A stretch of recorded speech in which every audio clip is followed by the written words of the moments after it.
every tree, every bird, every person, every animal, everything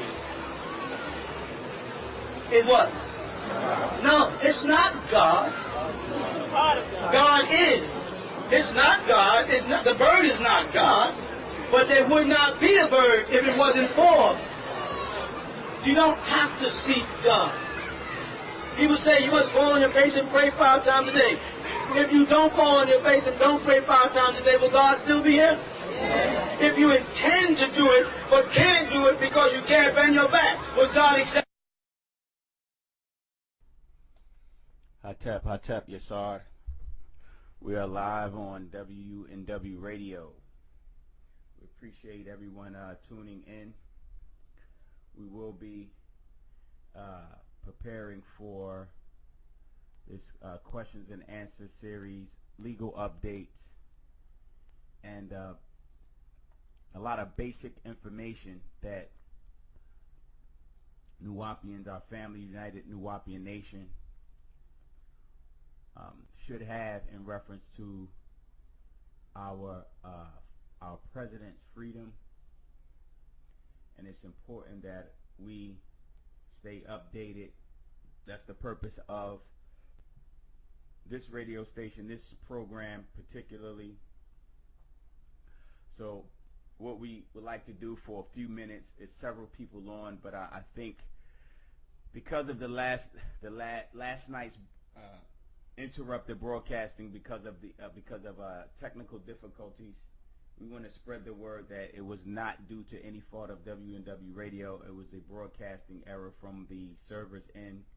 So we want to apologize to anyone who anticipated the show and the question and answer sessions in reference to Ghana. But if you don't mind, the next few minutes, we're going to send out again a blast email, text, Facebook, radio, however you would like to do it.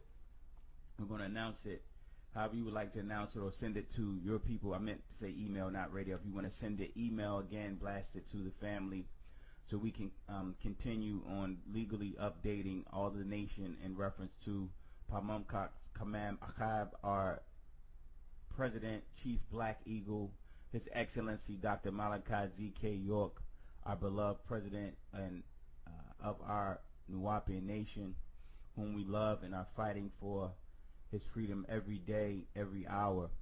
So we want to give the opportunity for those who hasn't tuned in or missed the first 2 shows, just give them an opportunity to tune in, if you don't mind, to email them, text them, Facebook, Twitter, phone call, however you would like to do it, text message. Please send it out and let them know we are on air. We'll be starting in a few minutes to get them prepared. Some people may be out. Some people may be waiting for confirmation that we are on.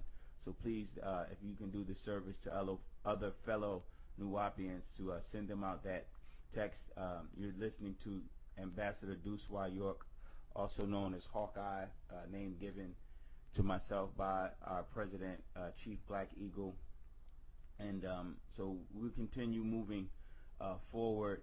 We have some really important information, and just to stay connected with the family and stay connected with our tribe worldwide as we fight for our freedom. The master is not pleased right now with the behaviors. People are not. He's not pleased too much with the behaviors of just our nation in general in reference to everything else being put in front of his freedom. He's not. That's not something that he is appreciative. There's a sister that just text and email just text. If anyone knows Angela Ambrose, she's a Facebook friend. She's trying to log on. Tell her she doesn't have to sign on. This is a lot of people under this assumption or that you have to be a member to listen to. You don't have to be a member. All you have to do is click the On Air Now radio section in the upper left-hand corner. So if anyone knows her, just send her a nice text to let her know, and everyone else, that we are on air, we are live, and we're going to pause for about 5 or 10 minutes so everyone can get everyone involved. Unfortunately, we're not recording tonight, so we're still perfecting our station, the support of the family. So we're definitely going to reiterate, and when it's available for listening again, we're going to air it. The chants will be played from the 24 elders at 9, so everyone can join in worldwide and chant to our Salafu, our ancestors, Panatharu. We'll be able to join in worldwide and send that positive energy out. And so if you have any questions, please send them in to admin@WUNW Radio or DOOSUABA@yahoo.com. That's DOOSUA at DOOSUABA@yahoo.com. That's DOOSUABA. That's DUSWABA@yahoo.com or admin@WUNW Radio. If your email is not accessible, simply text me at 404-825-3211. That's 404-825-3211. That's for immediate responses from the family. If you would like to say you're not hearing anything, or if you would like to let us know that the sound is down, or a quick question you would like, just please do that. Let's stay involved. And we do have some updates from yesterday's visit. Not much, but enough to set the record straight as far as our behaviors in our nation and our influence and movements. We would like definitely to let the family know that we have to put our father's freedom first. A lot of us are involved in other aspects of WUNW, but we're not involved in his freedom, and it's saddening because there's a lot of positive energy. Not saying that those are not priorities. They are. The language is priority. Our culture is priority. Our family is priority. Those are priorities in our life, but our main priority is to make sure that we free our father, or we have no future, and that has to be reiterated.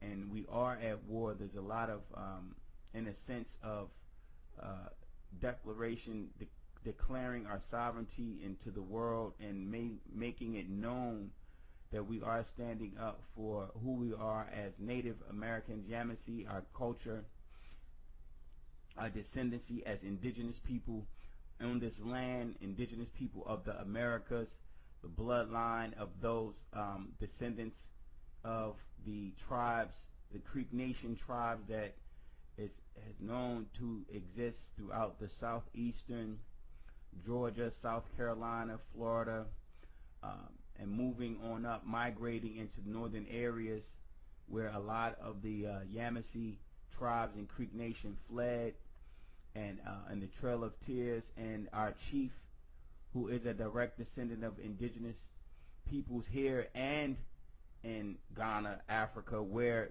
you will see the historical link between the Ghanaian Yamasee, which they do exist. You can look it up. We'll address that as well, and our father's bloodline stemming to Ghana back to the Dongolawe, who are the Sudanese, who also fought against the British in the 1800s, along with the Yamasee, who fought against the British in South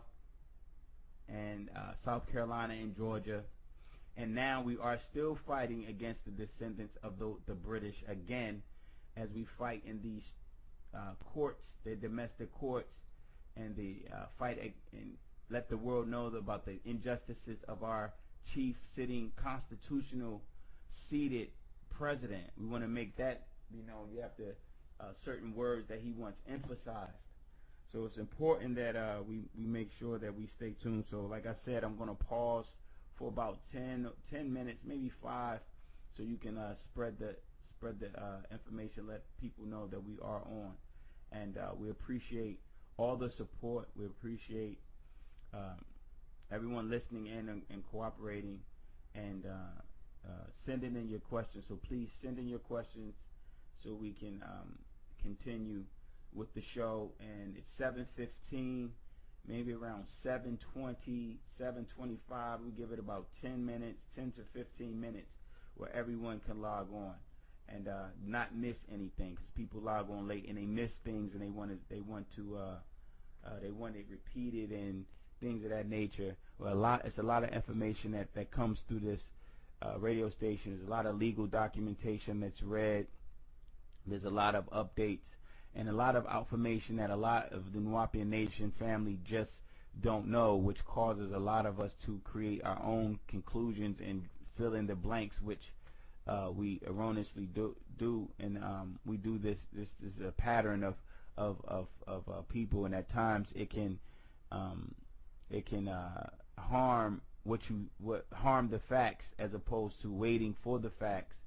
It can harm your thinking and how we proceed, and it defeats the unity. So we want to make sure that everyone is unified by knowing exactly what's going on and answering all the questions. So like I said, we're going to pause for a few minutes, and please send out the text, emails, Twitter, Facebook, calls, whatever you have to do to encourage other Nuwaupians to join and to listen in, so they can get the proper information and the legal updates, the latest from Pamanzal, our president, His Excellency, our beloved Dr. Malachi Z.K. York, who we're fighting so hard to free from the hands of the beast. And we will accomplish this at the rate we're going, as long as we step up and make sure that we all stay unified with love.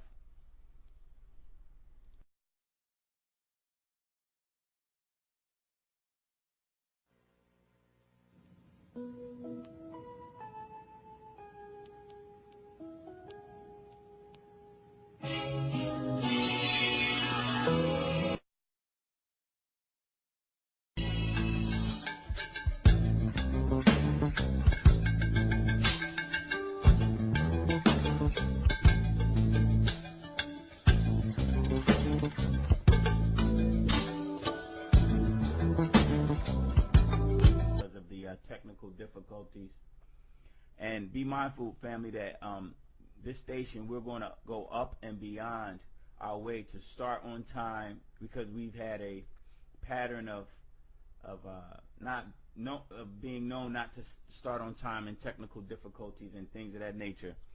So we want to make sure we perfect our media outlets as to eliminate any frustrations on the behalf of for the people. We want to eliminate any frustrations that some people go out their way to tune in, etc.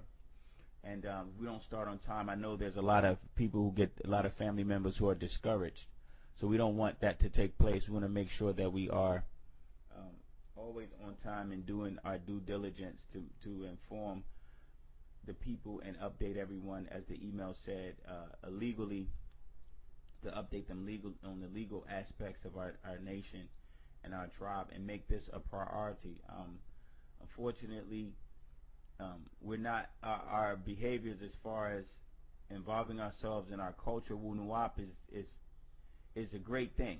It's not unfortunate, it's a great thing. It is a great thing, but unfortunately it's not the top of our priority right now, and I think that needs to be emphasized, and it will be emphasized, that our masters, our fathers, our president's freedom is first and foremost. And that has to be driven home, because we love Patrak, we love the actual facts, we love the inexhaustible information, the unlimited doctrine that comes through our Father to us. And we have to really take into consideration that if we all fought as hard on his freedom, then we will have we will have much more. We will all be free. We can't really express our culture and express who we are as a tribe, as a nation, without our president. And we are looking at 2012, where in July you have August, September, October, and November, with 4 months to December 2012. And this is a day where it's been talked about for thousands of years. And we have 4 months for this day. We know that June 26 was one of the dates that our father said that he would not spend another birthday in there. And because of the fight and what's being presented and laid out in the international community, international world, then, you know, it made him tell us that he's going to continue fighting. He's not going to give up. And you know, that's a redemption for us, and should make all of us happy that he has decided to stay amongst us. But at the same time, we cannot continue to be complacent with his incarceration. It's been 11 years, yes, but at no given point should we be complacent with our everyday lives, with our activities, our patterns during the day. We shouldn't be complacent or satisfied with what we have and what's going on in our lives, because we have the person, the being, who's responsible for our existence, our mind, our consciousness, the non-ether, the level of non-ether, non-mind expansion that's been taking place in the transformation amongst us.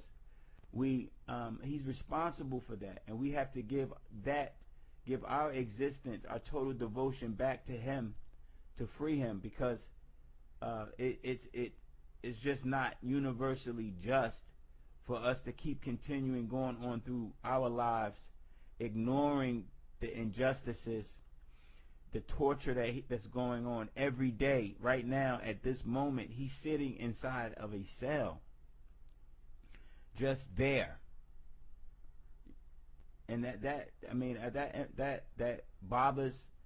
I know it bothers me. It bothers those who are fighting. It bothers Nuwaupians who love and care, and we have to make sure that that's the focus of getting him out of that situation, regardless of what people have to say worldwide in our nation and try to frivolously create small arguments or small complaints or anything that's so insignificant it can be settled with the small communication, which we're doing now. A lot of our problems will be solved through communication, open lines of media, our created media, where we can continue to talk and find solutions and move forward in our breaking through of breaking into that rock to pull him out of there. It takes a lot of mental power and mental focus, and I think that's very important that we stay focused, as is always emphasized, to get him out of that situation. Again, he's saying that a lot of people are putting our culture, WUNW, and things in front of his freedom, and it's just not fair. And so, you know, this is not a chastisement or a, you know, coming down on our nation. This is just an expression of what we need to be concerned about, and words coming from him, as he just recently stated that we have this snake by the head. But an example of that is that you can capture a snake by the head, but his body can wrap around you and smother you and kill you. And so we don't want to be happy with just having him by the head. We want to make sure that we eliminate all of the injustices through truth, facts, and acknowledgement of our and the promotion of our sovereignty, our self-governance, our self-determination. Nothing can be done to us or against us without our free, prior, and informed consent. And these are things that are drafted in the Declaration of the Rights of Indigenous Peoples, which is a focal point in our freedom in this fight, as he calls it, the good fight. And that good fight is established on those principles and of that declaration, which the U.S. just recently accepted, and Canada as well just recently accepted, though those last administrations kept from signing as signatories when the General Assembly convened for the acceptance of the declaration. You had the U.S. under the last administration that didn't sign on. Not saying that it's not effective. The declaration, it is by accepted in the international community and international world, and indigenous people, the 370 million indigenous people worldwide, of which we are a part of. We have to make that declaration and make sure we stand on that. But significantly with our case, we're one of the only cases, actually from our research, the only case where we allowed our sitting president, of a constitutionally seated president, because we have a constitution and we voted him in under our constitution, and we accepted the bylaws and articles of our constitution. So with that being said, we want to acknowledge, we want to let the world know that he is not only the chief of the Yamasee Native Americans of the Creek Nation, Seminole Wichita Mound Builders, but he's also constitutionally seated, drafted by the peoples of the Yamasee, gentle people. That's what they called us, the gentle people, because of our interaction with the settlers and Confederates. That's what they called us, and we were known by that, Yamasee or Yamasee, and which does have its ties to Ghana. And another thing which we want to address specifically tonight, but we want to also reiterate the things that we touched over, the topics that we went over the last 2 days, or prior Thursday and Friday. We missed Saturday. And we want to thank a lot of participants, the brother, especially I want to thank the brother Hakeem Kasim, who emailed some words from our father, sent to him in a letter a few years ago. The words are still powerful, of course, they still stand. And when the line of communication with our president and of the nation was open, fortunately, I feel really blessed and happy. Not necessarily happy in the sense that I'm able to write and communicate, but it's a privilege and an honor to be able to have some line of communication with our president and be responsible for getting his words out effectively. And I think that in our nation there's been issues in the past where a lot of our family was not getting updates, and those that were concerned felt frustrated again. So we want to eliminate those frustrations. But we do have some information and a few letters that came from him recently in this last few weeks, actually few days, and a little information from the visit. But the majority of the visit on Saturday was all his legal aspect. He expressing that we have so much that we have to move now. So I want to make this statement on the air to the family that for the next week or so, that's what I would particularly be doing, strictly his legal work. I'll abstain from working and answering the phone and any other outside social activities. I'll be focused strictly on at the embassy where we are. Where this actually is broadcasted in the back of the embassy office space. I don't know if anyone that know that this the embassy is the home of the WUNW radio station, as well as we have a recording studio here, which we record our commercials and different sounds that goes on the station, and any advertisements and things for our nation can be done here. If you can just give us a call or whatever, if that's something that you're interested in, to as we rebuild. This is important in our rebuilding. And so we want to say that here particularly, that's what we will be doing for the next 2 weeks until this paperwork that's needed to get to the right personnel. There's a lot of paperwork that has to go out. There's a lot of drafting of documentation in reference to our father's paper trail, the paper trail that he laid out for this fight. So we have to get everything in perspective, which is a lot of paperwork. We will go over, but we just have time to talk and discuss our avenues and talk about this good fight that everyone needs to be involved with and everyone needs to be updated with, so you can properly defend your nation.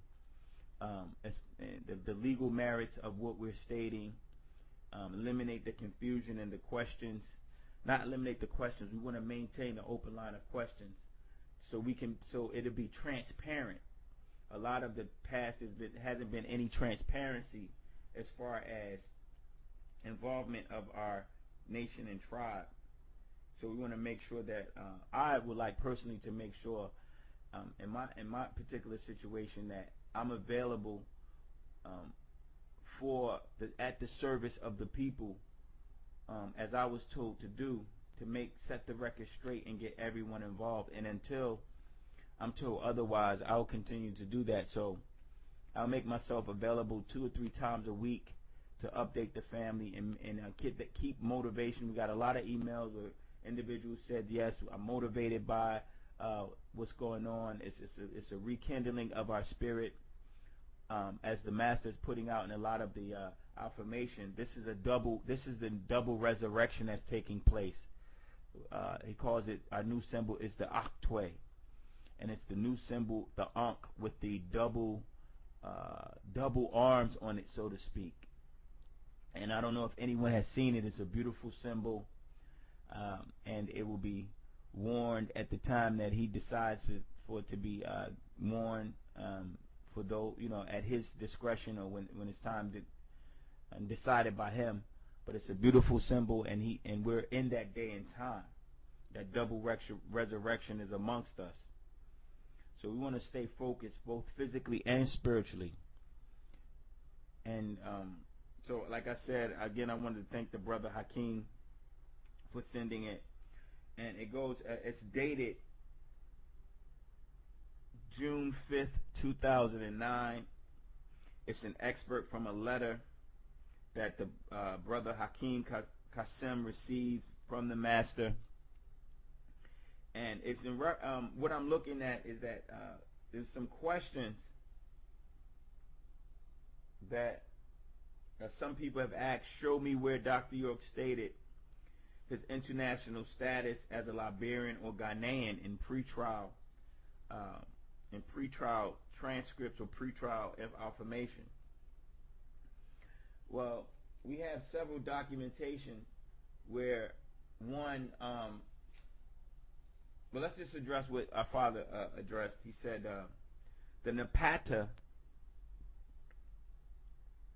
is Dogala or Dongolawe. For those that remember the Dongolawe tribes,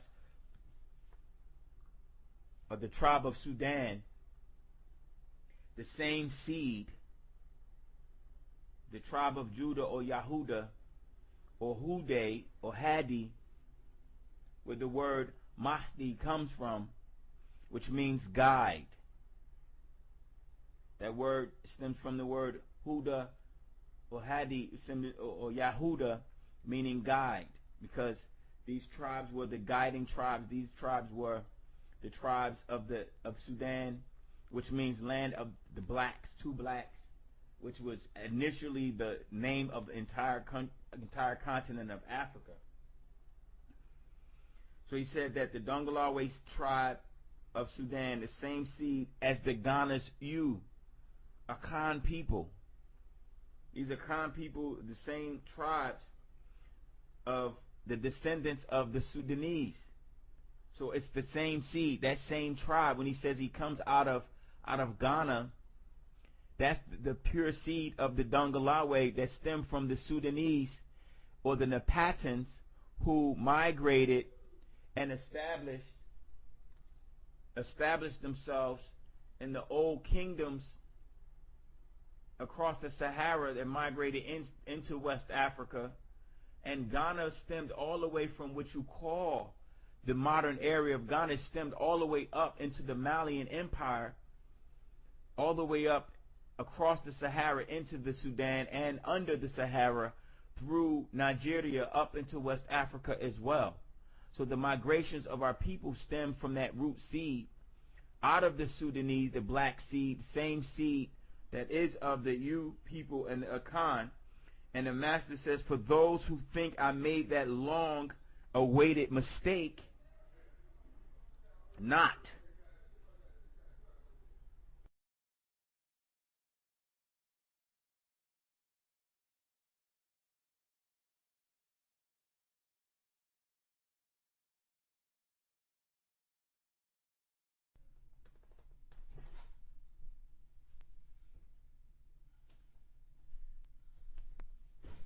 So, for those that, like he said in this letter, in this excerpt, which we have, which the brother has, he has the original. For those who think that I made that long-awaited mistake, not. We are always on point, protected by the highest. What fools these mortals be! I know what I'm doing. Look at them. Nothing else to do with their lives. Well, I thought he said he was from Sudan, the Dongolawe tribe. Now it's Ghana and Akan. What's up with that? Same tribe. Same truth, son. They are so funny. Here I am locked up, and they are still trying to prove me wrong. Sad. So sad. So these are the words from Pamanzal. When you hear that, you'll see that he's never mistaken, ever. And the problem with American Negroes is that they're always judging and trying to confirm things that our master says with the Caucasus books and his authority. So they go by and say, well, Ghana is a specific area about the size of Oregon in West Africa. No, it wasn't. If you look at the old maps, Ghana extended all the way up. There was a Ghanaian kingdom, and it wasn't drawn and limited until colonization in the late 18 and 1900s. So Ghana extended all the way up into the Sudan, across the Sahara, from the west coast of Africa, as well as from the southeastern travels of the Bassa and the Napata tribes. And if you go back to the older letters, 2005, 2006, you'll see how the master explained that these tribes had migrated, and they eventually mixed in and settled into the Bassa tribe of Bassa people out of Liberia, as well as the Akan people out of Ghana. These are titles. These are not who they were. It was the titles or names of the actions of the individual tribes. And Bassa, if you look at the Bassa people, they were known as hard workers. They worked extremely hard.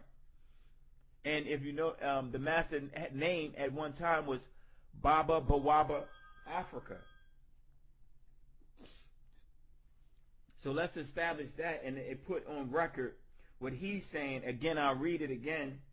The Napata is Dongolawe tribe of Sudan, same seed from Ghana's Akan. For those who think I made that long-awaited mistake, not.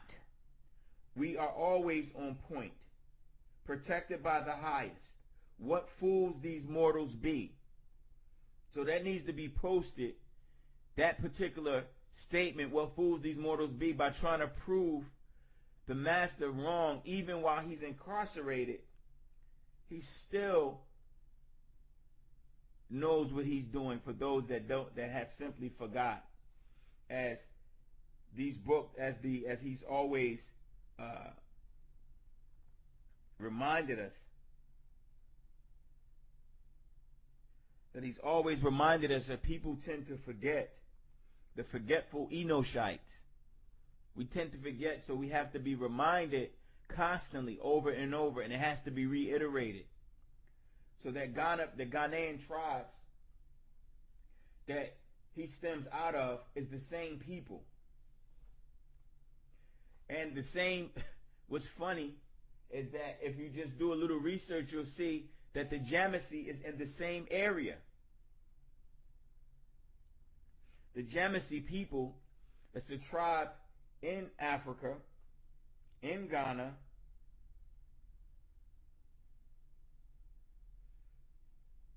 which we'll address.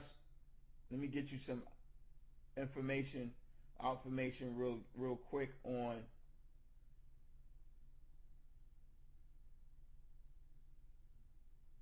the Jamasi.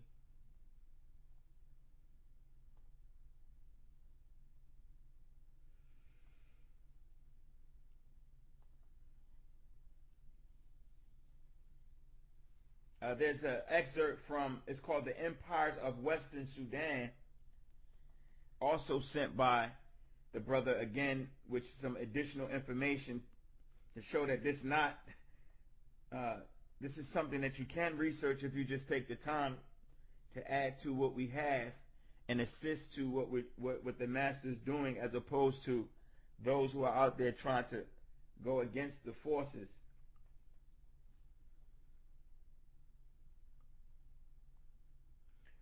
It's an article, if you want to refer to the articles, Google, what have you.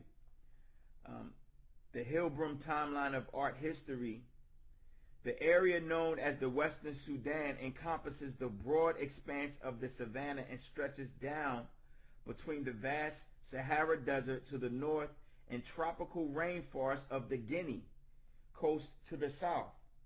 Its name comes from Bilad al-Sudan, which means the land of blacks. The term used by those Arab travelers, which were really the Muslims who traveled, the Berbers who traveled inside of the land of the blacks to enslave those indigenous people and influence them with their religious indoctrination, as you find throughout the western coast of Africa. You'll see that there's a lot of distorted Islamic groups that have settled inside of those West African countries, because the whole area, even down into Ghana and Mali, so Ghana would be considered Sudan because it's the land of the blacks, and Mali will be considered Ghana because they were warrior kings all throughout those tribes. So it was a tribal affiliation, not more so territorial. It was more so tribal, and the bloodline and the descendants of those tribes. So no, we're not mistaken when we say he's Native American, because American did not come from, it was not a name that we had for this land that we lived on. We knew that our family descendants and bloodline was across the waters. So you cannot be separated. The only thing separating those people, the indigenous people of West Africa, from the indigenous people of Native America was water. That's it. It was the water. The culture was the same. If you look at the practices of Native Americans, as N set the record straight, you see that the practice of Native Americans with the aprons and the feathers and the acknowledgement of animism, which is the worship of your ancestors, stem back to ancient Tamure all throughout the continent. So why are people trying to punch holes in what our Father is setting out for us? Kobina means Tuesday born, and it is stemming from the language, native language of Africa. Everyone knows any one of us can have a name attributed to us based on the day we were born. So it's not distinctively or exclusive cultural practices for just Ghanaians. It's a practice that acknowledgement on the particular day you were born, you would assume or take on the name in that particular culture. But that culture is stemmed through all out of the indigenous peoples of that land over here, from the Jamasi in Ghana to the Yamasi over here, the Seminoles and the Creek nations that we had, that the U.S. had treaties with in the 1700s to establish peaceful relationships and the acknowledgement of our land, and the treaty can be looked up. They acknowledge Altamaha, which was the land of the Yamasee Native Americans, which we are the bloodline and the descendants of, and we gathered under our chief, seating him in as our president. So all of it ties in, and we are protected by the highest, as he says. So I'll address a few of the questions that has come in,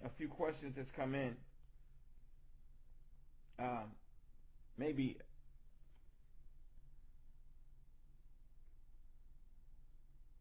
there's a few questions that have come in. One of the questions is, it's not related too much towards Ghana, but so we'll address that. We'll address that afterwards. I just wanted to acknowledge that we did receive your email, Shepses Sin Menez. He's in the UK, and we want to address his question concerning Baba's freedom. And there's also a question in reference to the ledgers, which we will address as well. Where we picked up last, I think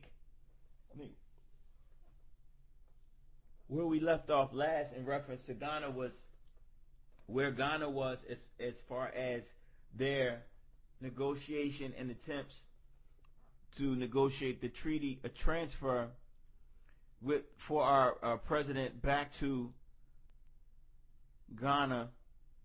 And what was being explained is that certain laws govern this transfer. Now with the U.S.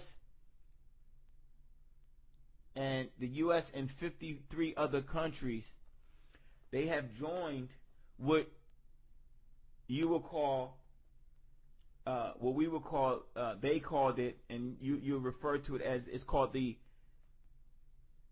Treaty 112, the Transfer of Convicted Persons. If you look it up, you can Google it, I'm sure. It says it's under the Treaty 112, the Transfer of Convicted Persons. Pardon me, that's my phone.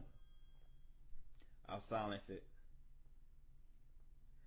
The Transfer of Convicted Persons. And basically what this treaty is, this treaty says that, pull it up real quick so we can read briefly over it.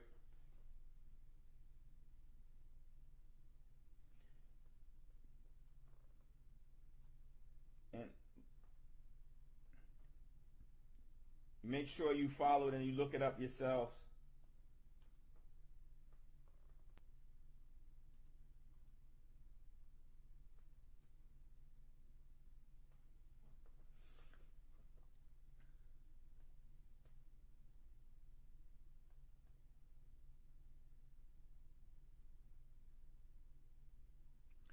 It's a treaty open. It's a treaty open for signature by member states and non-member states of this council. Now, this council is called the Council of Europe, not to be mistaken with the European Council, but the Council of Europe is a organization that reflects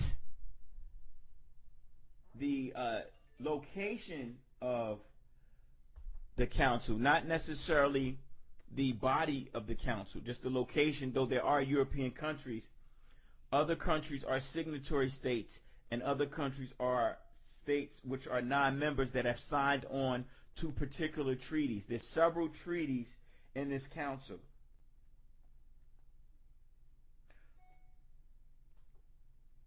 One of the treaties is the Treaty 112, and this is the treaty that the U.S. has decided to inform the government of Ghana to engage in for the purposes of the transferring of convicted Ghanaian prisoners or citizens or nationals of Ghana, because they do not engage in bilateral treaties. The bilateral treaty that the the government of Ghana has engaged with several countries. It's called treaty. Hold on, pardon me. A lot of documentation around. Just want to make sure I have everything in front of me.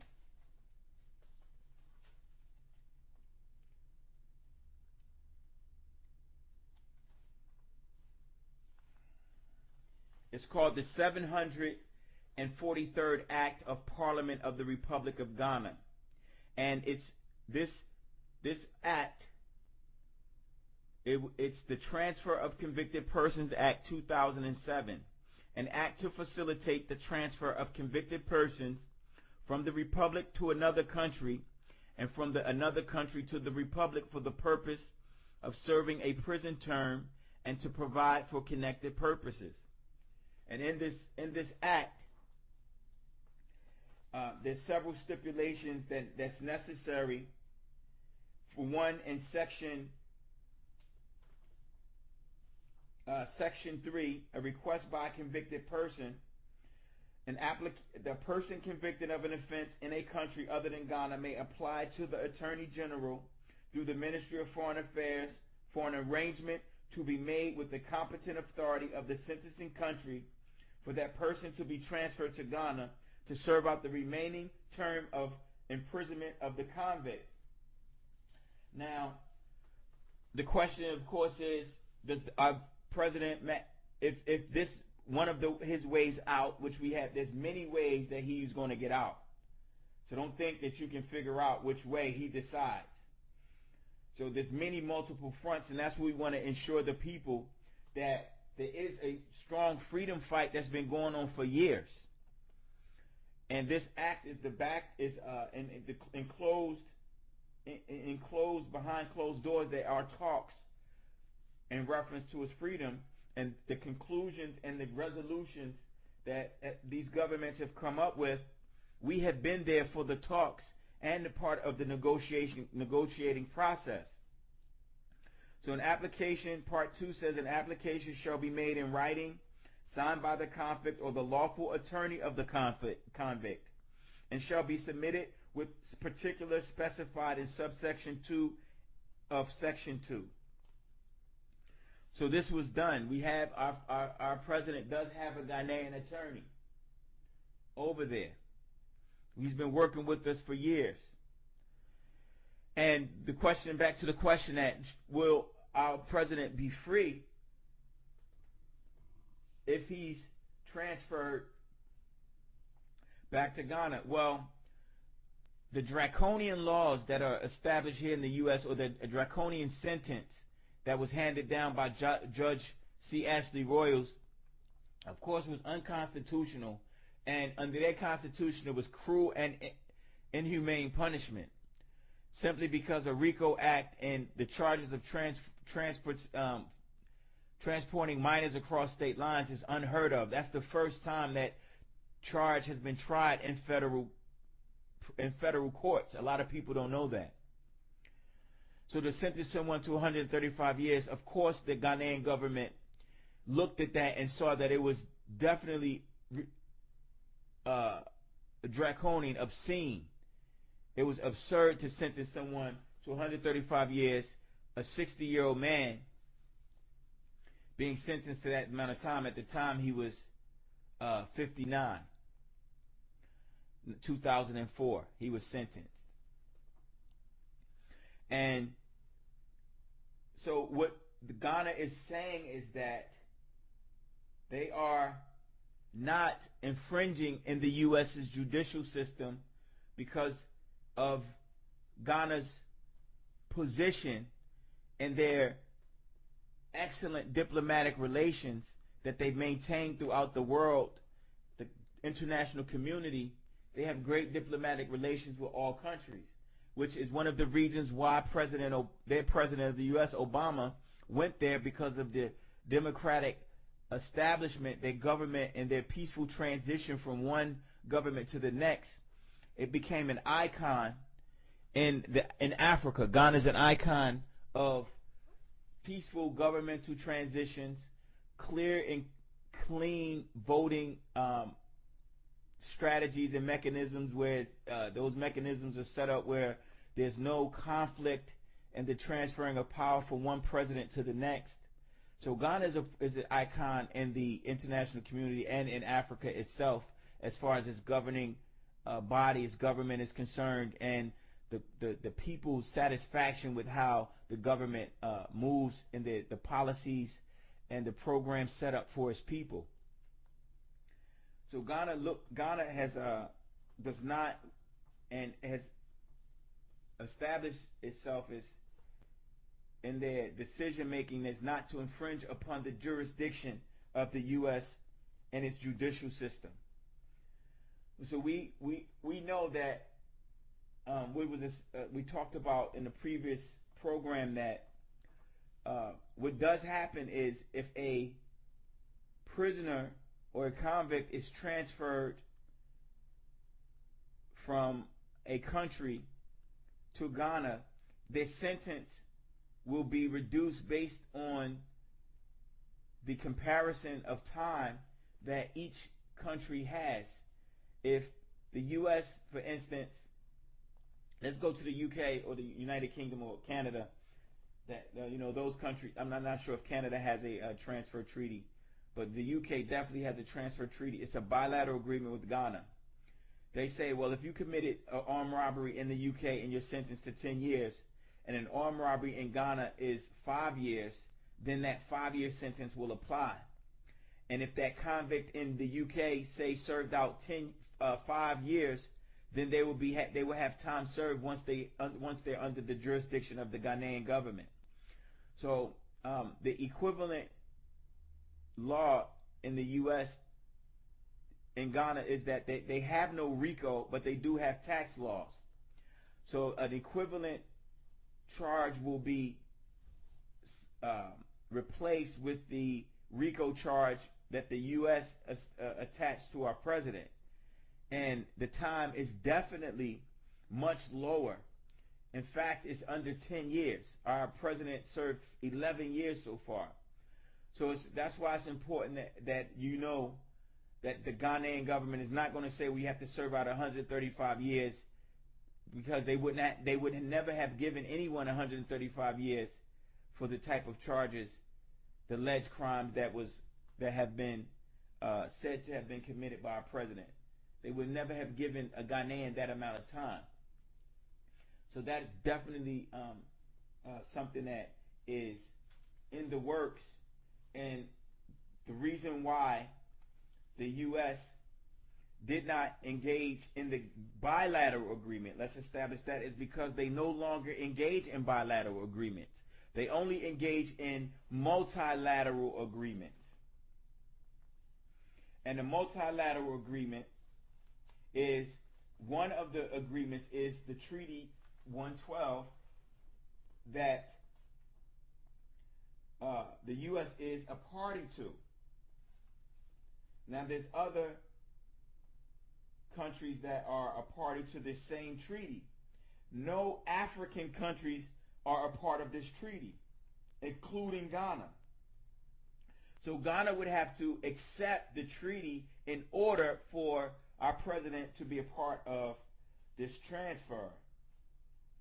You have countries like Finland, Cyprus, Denmark, Hungary, Norway, Poland, Portugal, Romania, Russia, Serbia, Slovenia, Spain, Sweden, Switzerland, Turkey, the Ukraine, United Kingdom, Greece, Bosnia, Austria. Those are member parties of the Council of Europe, meaning they are parties to that council, but then you also have non-member states of the council, meaning they signed on to the treaty, but they're not a member of the council itself. That has to be emphasized in international law and international treaties and conventions. Some countries are parties of the different councils, like the Charter, like the United Nations. United Nations, you have countries that are members of the United Nations. They have seats there.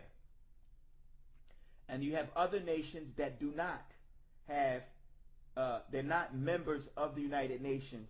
Though they have seats there, they're not members. They're just acknowledged as sovereign nations that are not members to the charter. Such a lot of indigenous tribes are, a lot of indigenous people that have been in existence before the charter.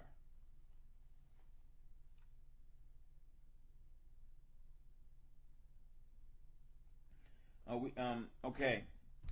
So we want to make sure that that's established and everyone knows what's going on with Ghana. It is international diplomacy involved, family. This is not like, okay, yes, these are governmental bodies that have to sit down and talk, negotiate through appointed personnel that have jobs in the international community that can implement such treaties and implement such negotiations. And this sometimes takes time. So it's not something that it has stopped. Ghana is still moving. A lot of people, I know because I'm personally involved in personal communication with the U.S. government as well as Ghana. And this is why I know the facts, and this is why we're sharing these facts so you will know. Now, so with this acknowledgement that they don't involve themselves in any more bilateral agreements, this multilateral treaty Ghana has to engage in order for the U.S. to negotiate. Now, what happens once Ghana joins, then Ghana will be able to communicate and have transfers with all the other countries that are part of the treaty. Once everyone is a part of the treaty, once Ghana is a part of the treaty, they'll be able to transfer citizens from all of the signatory countries. And that's why the U.S. said that it doesn't any longer involve themselves in bilateral agreements, though there are bilateral agreements that the U.S. have already established. These were years ago in the 80s. I think the last one was in 89, I'm not sure. But you can look that up as well. You can find out how many bilateral agreements do the U.S. have, and you'll find out that they don't do bilateral agreements. One is because it's costly. The reason why it's costly is because if the U.S. does bilateral agreements with every country, there'll be hundreds of bilateral agreements, and all of them will stipulate different, they'll have different factors involving them. There'll be different laws established that will have to govern the treaty themselves, and it would take a lot of time. So this Treaty 112 is much more efficient. It's easier, and it's not as perfected as they would like. Which is, if you research it, you'll find out there are different constraints and issues referencing it, mainly more so language barriers between, say, a country like Switzerland and Chile. If a Switzerland national was incarcerated in Chile, and say a Chilean was incarcerated in Swiss, there may be an issue between the documentation as far as having a translator and acknowledgement of the various laws and establishing the request of each state, how it wants to deal with that particular convict being transferred. So those things do take some time, and some countries have known to take longer in transfers than others. But when you're dealing with, and nowadays they're saying that the things have improved. So it takes typically a few months for a signatory state to be signed on to the council. And Ghana put itself out there in fighting for our president. They have acknowledged him. They've accepted. They negotiated. I'm going to read a letter from the United States government addressed to us in regards to Ghana engagement in the treaty. It says, and this is coming from the United States.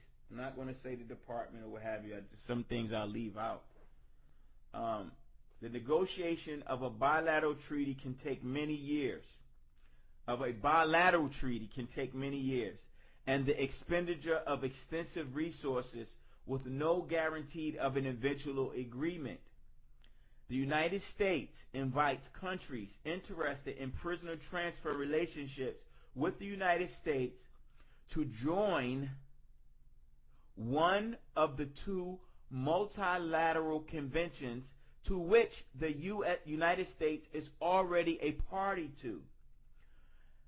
The Council of Europe's Convention on the Transfer of Sentenced Persons, or the Organization of American States Inter-American Convention on Serving Criminal Sentences Abroad.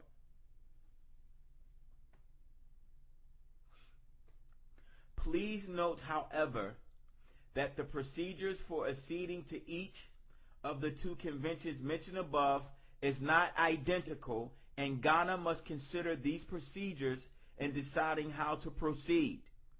Additionally, it must be emphasized that while joining either of the existing multilateral treaties would create the legal framework for prisoner transfers, Ghana officials may contact our office in D.C.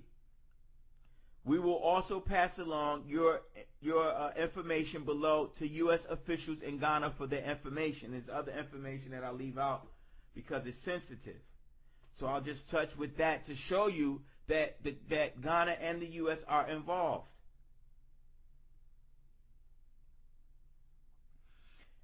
So they're encouraging, and through our negotiations and talks, they have encouraged us to involve ourselves, which me particularly in reference in communication, to establish with Ghana to let them know about this transfer, this Council of Europe, this transfer treaty, etc. So you can get a basic idea of where we are. Now, Ghana definitely accepted the invitation, but the problem, it is not a problem. We just want to have other support with Ghanaian prisoners, which we have contacted. Our government, the United Nuwaupian Nation, there's hundreds of Ghanaians in prison in the U.S. who has petitioned for the Ghanaian government to do the same thing, to engage in this transfer treaty. We have the documentation. The Ghanaian prisoners have reached out to us. Not only have they reached out to us expressing that Ghana engages in this treaty, the Council of Europe, the Treaty 112, they've also expressed that the U.S. has violated their rights to their communication to their embassy and their council. So we have those violations on record as well. So we have them. So contrary, so we just want to update people so you can cover, just in case you have a lot of interest, to shut people up, because we're not having at this time anybody trying to sabotage our Father's freedom. That's why it's important that everyone tune in so they can be updated on what's going on. And as you can hear, these documents are definitely right in front of me. In our government, we have them.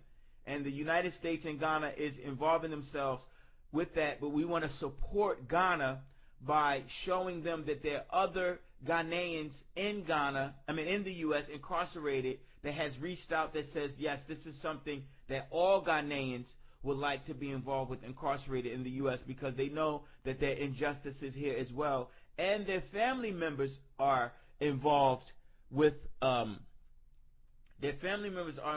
supporting this transfer treaty.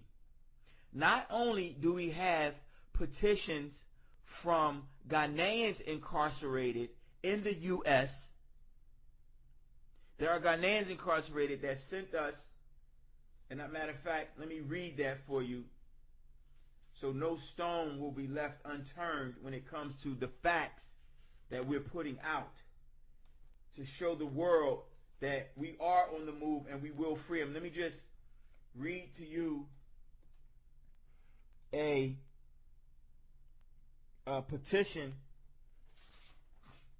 from, we're going to read two petitions from prisoners.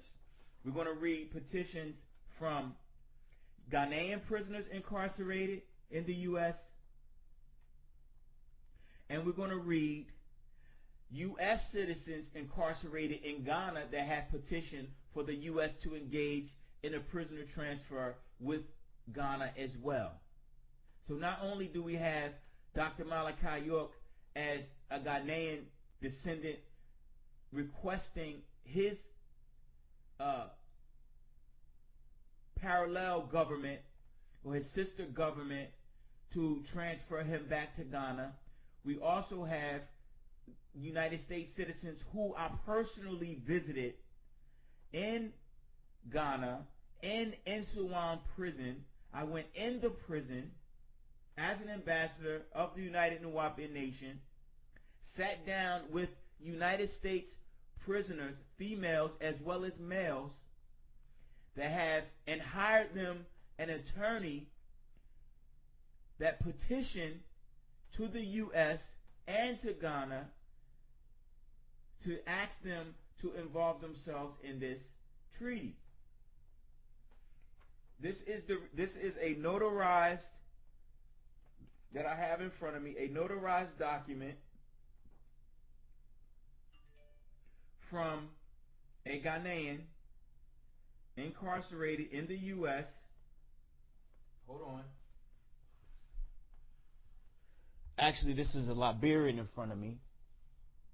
Let me get the Ghanaian. His name is, let me read you his name. And he sent it from, what facility is this? He's incarcerated in Ohio. He's incarcerated in Butler County, Ohio. And he wrote us on June 12th, 2012. He is a Ghanaian national. Greetings to you all. I'm going to read his letter. I thank you for responding to my letter and for the petition forms. I'll just briefly go over it.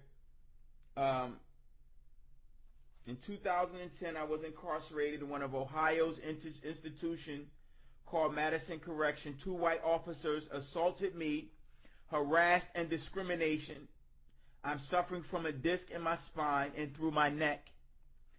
He filed a 1983 civil suit. I don't know if this is not a 1903 civil suit against them, and because he didn't have a lawyer to take his case, the court wanted to dismiss the civil suit. And he's asking us if there's any way you can get me a lawyer to take this case in the U.S. District Court in Columbus, Ohio. I would have greatly appreciated. I was treated very bad simply because I'm African.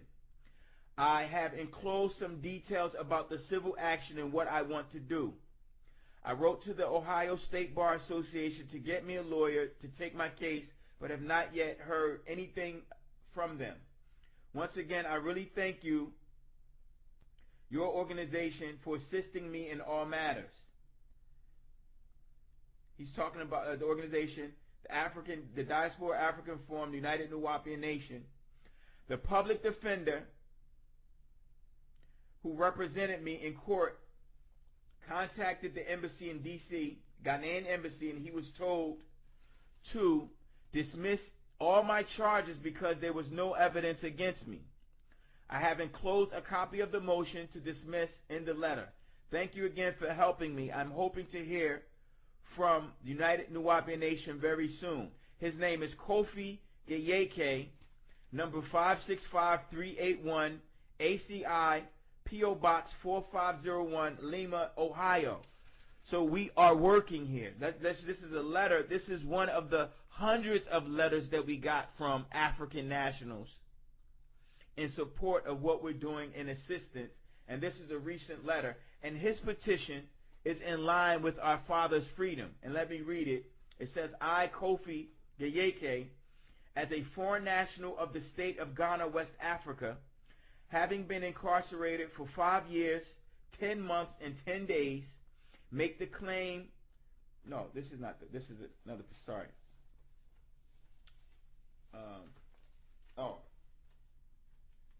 This is the petition. That's another petition. This is the petition for the transfer. That petition I was reading was his violation of rights of foreign nationals, as a foreign national. But his petition for transfer says, and request to the government of Ghana to engage in a multilateral treaty convention on the transfer of sentenced persons.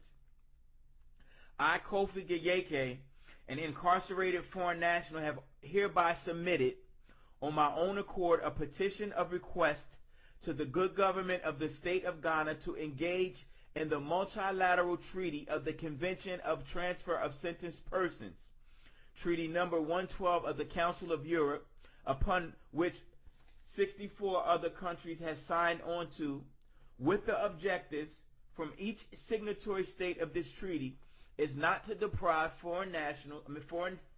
deprive foreigners of the liberty resulting from a criminal offense, the opportunity to serve the rest of their sentences within their own society.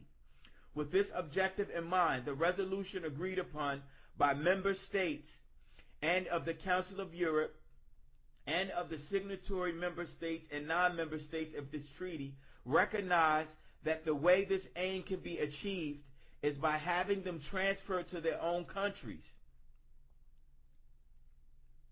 Thus, as an incarcerated foreign national, I implore my country and government to, on the behalf and in respects to its national, engage in Treaty 112 of the Council of Europe, the Convention of the Transfer of Sentenced Persons. This request will allow myself the same opportunity. This engagement will also render your sentenced nationals the equal opportunity that all other nationals have, the ability to serve out the rest of their time in their own country, enabling a better opportunity for social rehabilitation. It is upon these facts that I submit this petition, in all respect and honor due to the government, Council General, and Council of Post, the embassies and governmental personnel of the state of Ghana, upon which this petition is being submitted. Signature of petition, Kofi Gayeke. And it was dated 6/14/2012. So in our hands, we have several of these petitions from Ghanaians, along with the petition that our president submitted to his government in Ghana, which they received. They also received this Ghanaian petition, amongst others that we have received, that we submitted to Ghana, that request, all of these Ghanaians are requesting a transfer. Y'all understand? So it's very clear, this is all legal and public documentation. So the government is well aware of their Ghanaians that are asking for this transfer. So this is the work that's been done by your nation that everyone should be involved with and everyone should engage in, if nothing else other than just staying informed like we are now, which is why this is the purpose of this broadcast. Now, also, we want to let you know that there's hundreds of foreign nationals that have reached out to our nation. We have a petition from a Liberian by the name of Augustine Gittins, and he's in Ohio as well, and he's requesting the Liberian government to engage in a treaty transfer. Of course, this will the reason why these petitions were drawn up and these foreign nationals submitted it is because we found out that there's a gross violation of Africans incarcerated, that because they haven't had contact with their embassy, the U.S. has violated hundreds of foreign national rights. And we have those cases with us. right here in our hands. And this is where they can't get around it. Because if you're saying that these foreign nationals, by the Convention of Diplomatic Relations in Geneva in 1963 and 62, that they have a right, our foreign nationals and the embassies, the government of these foreign nationals, has a right to contact them without delay. And these men and women have been incarcerated for 5 and 10, 15, 20, 25 years, and they have never had contact with their embassy. These embassies do not even know that these foreign nationals are incarcerated. And this was something that was emphasized in New York. When we went to New York and we told the family there, and they were involved with writing. Some of you listening were involved with writing some of these foreign nationals. And these foreign nationals contacted us and stated that, you're right, the U.S. violated my rights as well. So our government has a tremendous amount of leverage, tremendous amount and a massive amount of cases against the U.S. in reference to these foreign nationals' rights being violated. And we have it documented. So this all ties in to our father's freedom, because these Ghanaians are petitioning the same way he is petitioned to the government, because because the Ghanaian government has acknowledged that they will engage in this. They did acknowledge that they would engage in the treaty between the U.S. These petitions will force them to engage in Treaty 112, because they have their other nationals are encouraging it as well, and Ghana undoubtedly will engage because of the interest of all of these foreign nationals. So we want to make that clear on that sense, and as far as the transfer. So this is where we are with it. So just to establish in the minds of our family and the nation that Ghana is still on the move. We're still there.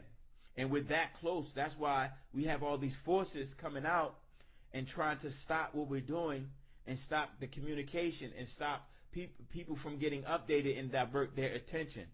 But those that are listening, I hope that you're very clear on where we are with it. And if you have any questions, please just email really quick, Twitter us. I rarely check Twitter, but we have followers that jump on Twitter all the time, and they use that as a source of social media. And we are WUNW Radio. That's our Twitter account. So if you have any questions through Twitter, you can do that as well. So I hope this is clear in where we are with the transfer. And so it's very promising where we are, and it's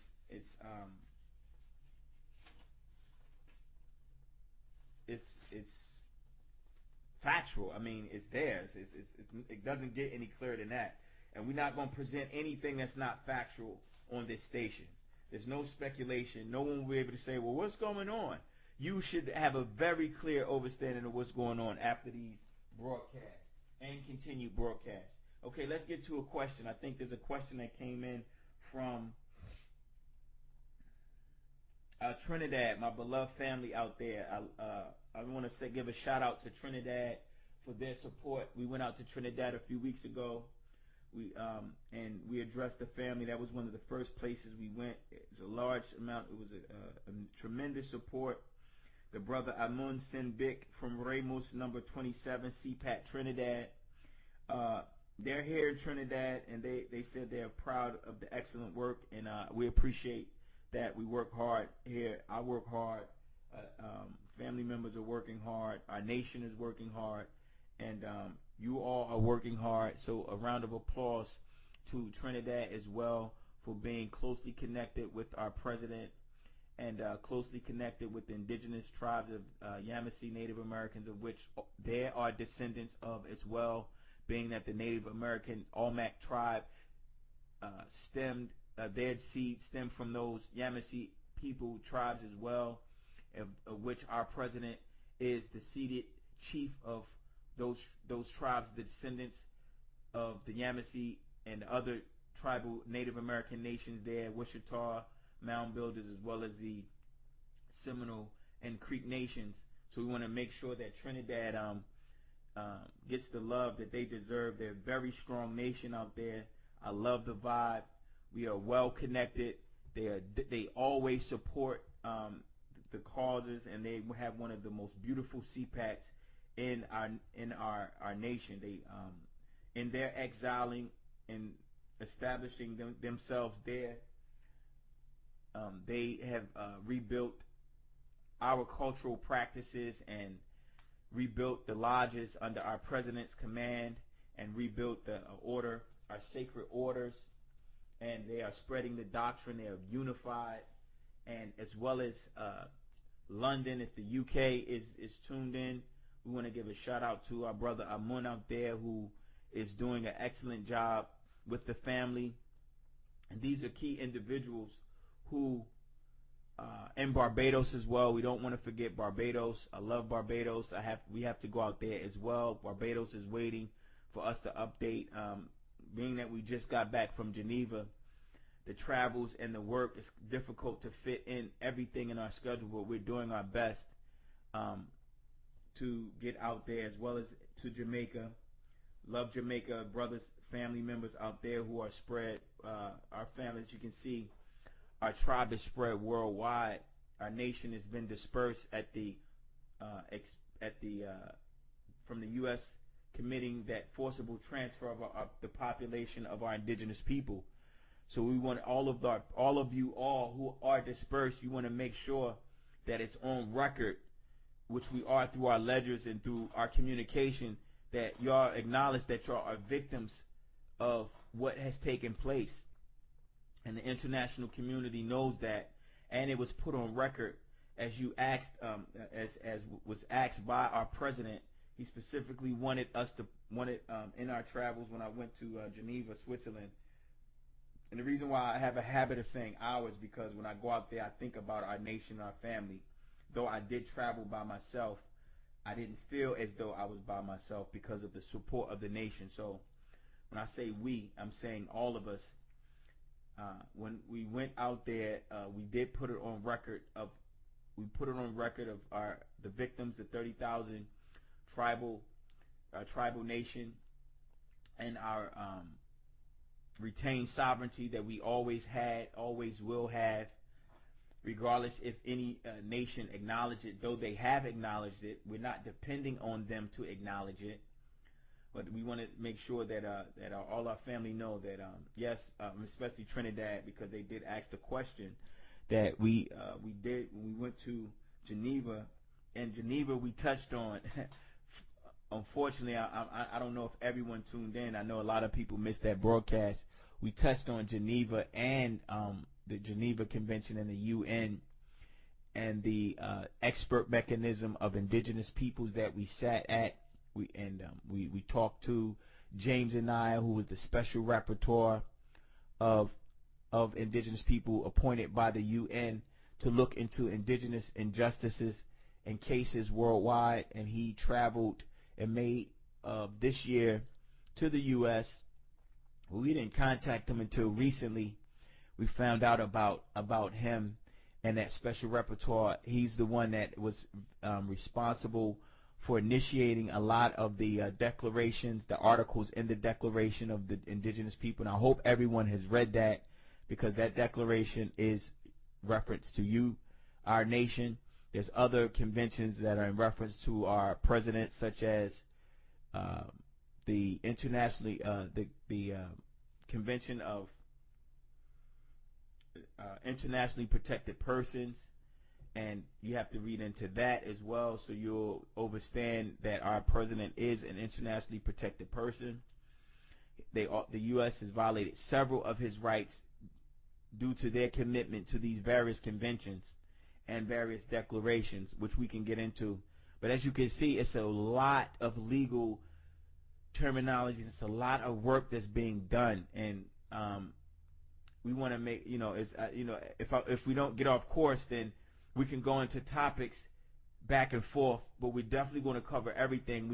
I think we designated this particular hours to Ghana, and that part of it, I wanted to read you that petition, and I also want to read you. So we'll get back to the UN, brother. Don't fret at all. We'll touch on that and go over what was missed, So if you have any particular questions about it, we'll touch over it. But we're going to continue with Ghana for now, for the next few minutes, because I want to read to you the petitions that was presented.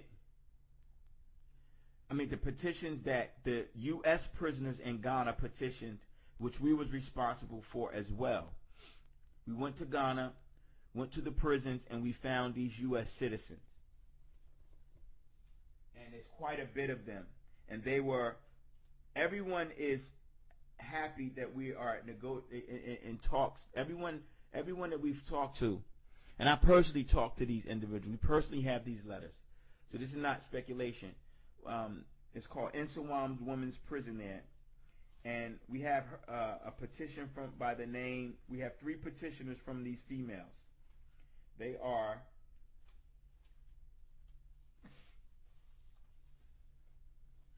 and we're in contact with their family members, just as well as we're in contact with the Ghanaian prisoners and the U.S. family members. One of their names, female, her name is Joanne Gabriel. And she says, and we hired this attorney by the name of Mr. Obor, for Joanne Gabriel. We paid from our nations, from our funds, to show you where a lot of the legal funds are going, and a lot of it, which we're not even going to address that. We'll address that later. But we make sure we don't put any pressure on our nation. We found we paid these young ladies attorney, find out that these convicted prisoners, U.S. prisoners in Ghana, 3 of them are female. We have 3 males and 3 females. And her petition, I sat down with them. Her name is Joanne Gabriel, and it says, we act on behalf of Joanne Gabriel, who is a convict prisoner at the Nsawam female prisons. We hold her instructions to request you on her behalf, as per the attached affidavit, to facilitate her transfer to the United States prisons to enable her to serve the residue of her prison term. This request is made under Section 10.2 of the Transfer of Convicted Person Act 2007, Act 743. This provision allows the applicant to seek your assistance to be transferred to her home country to continue the residue of the jail term.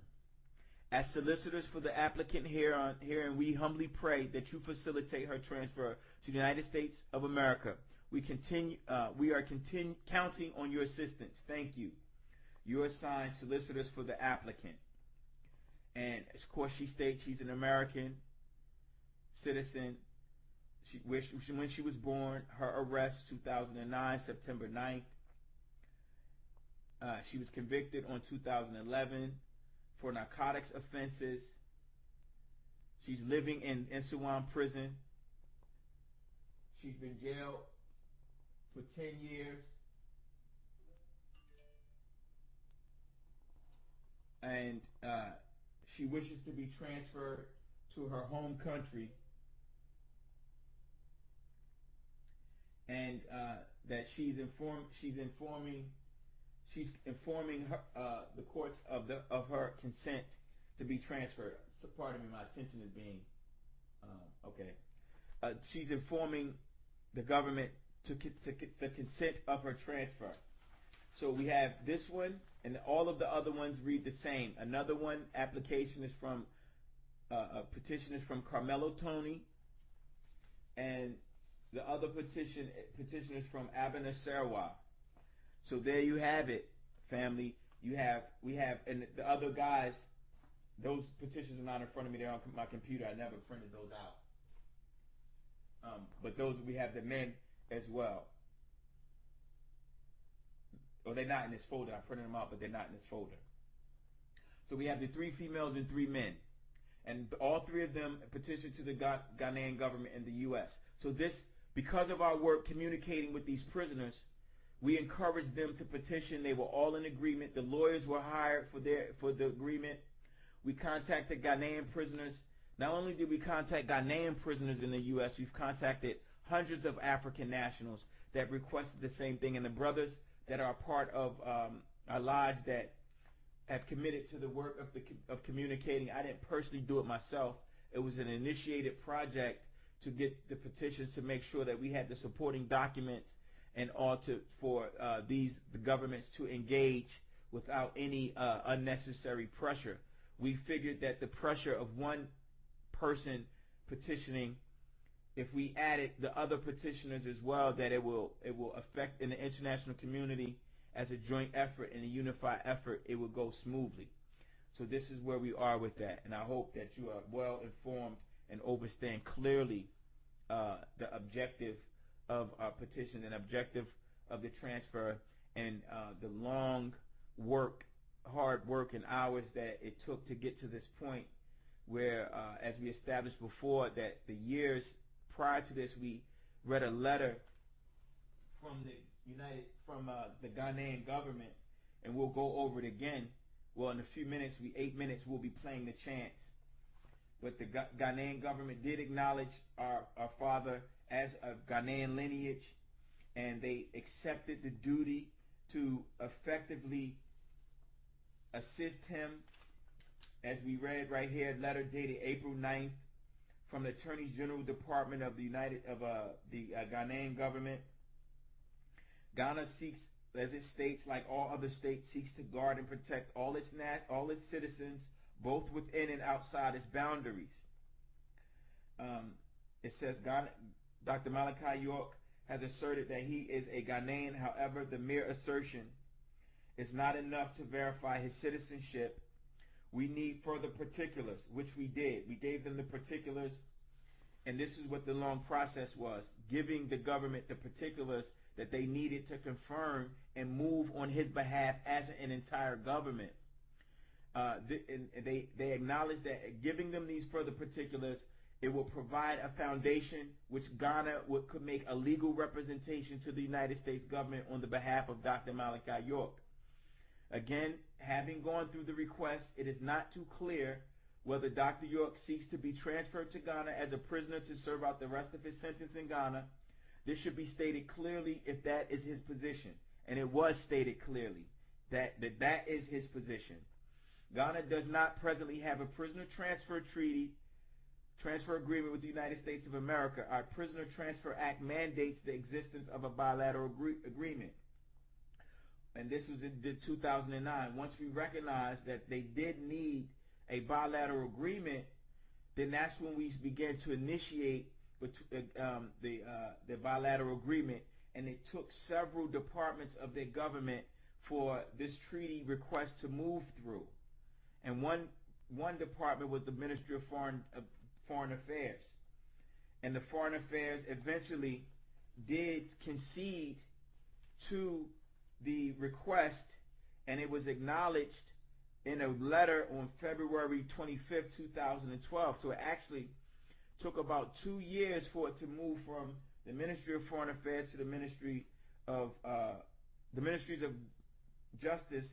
It took 2 years from that date of that letter, 2009, to move into the Ministry of Foreign Affairs in February of 2011 on the 25th, where the Ministries of Justice wrote us and said, we have written to the Ministry of Foreign Affairs, which is responsible for initiating international agreements on the behalf of the Republic of Ghana, to initiate a bilateral agreement with the U.S. for the purpose of sending and receiving convicts between the two countries.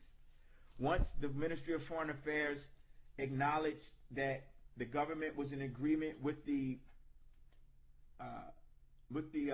engagement of the bilateral agreement, then we found out that the U.S.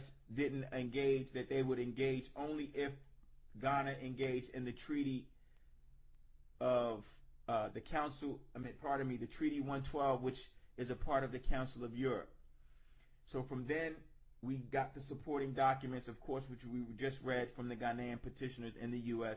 and the U.S. petitioners in Ghana, to support it from both coasts, to make sure that both governments went ahead and we took the pressure off of Ghana because there was more pressure on Ghana by petitioning for one person, our president, Dr. Malachi York, as opposed to them petitioning for several others, which made it easier for Ghana to say, okay, this is something we want to do in the interest of our nationals. So there you have it. I mean, that's what Ghana. There's more to it, which we'll address after the chats. We'll be playing in 3 minutes. It's a lot, but I just want to make sure that our family is clear on it. And at this point, you can. We will be playing the chants, but we want to make sure in these next 3 minutes that you have the opportunity to just make sure you send out a text or email to the rest of the family. If Trinidad is listening, get Barbados on, get Jamaica on, get Canada on. I hope Canada as well. I want to give a shout out to my brother Sean up there, who's been very influential in unifying the family, and the family up there in Canada who've been instrumental. I spoke to Canada a few weeks ago, and I want to let them know that it's a lot of love that's coming from the government of the United Nuwaupian Nation to Canada, to all of our nation's members. We want to make sure that we all are doing what our father, our president, Mumkak, Khamam, Aaqab, Chief Black Eagle, His Excellency Dr. Malachi Z.K. York, to make sure that we fight with all we have in the name of love and unity. So again, just send out that quick message, and we are going to play the chants of our beloved 24 elders, our Supreme Council of 24 elders here on our station. We want to make sure that our family chant together in unity as we start in about 2 minutes. I know it's different time zones, and we'll address that question as well. Brother from the UK asks that we have a set time where the world, our nation who is exiled, who is around the world, chant at the same time, and I think it's an excellent idea. It's unified.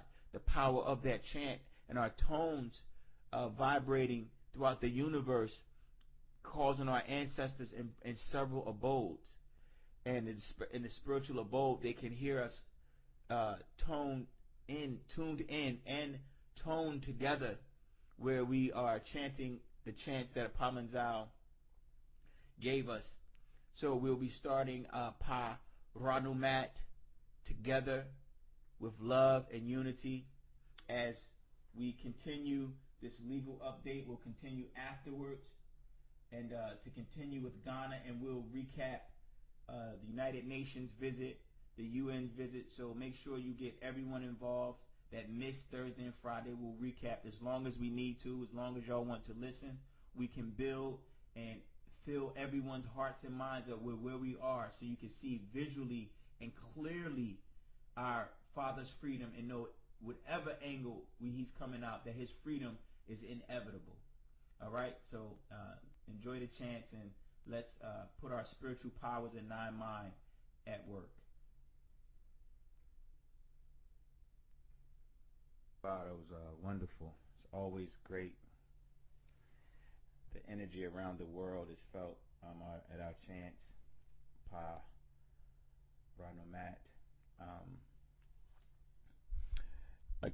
Now we have some very good questions. We'll pick up where we left off.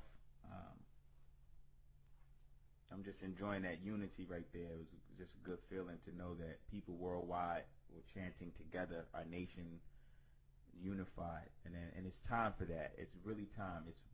It's been time. But as long as we keep this going, we'll be on one accord, and everyone will be explaining and teaching and informing others of our president's freedom at the same time.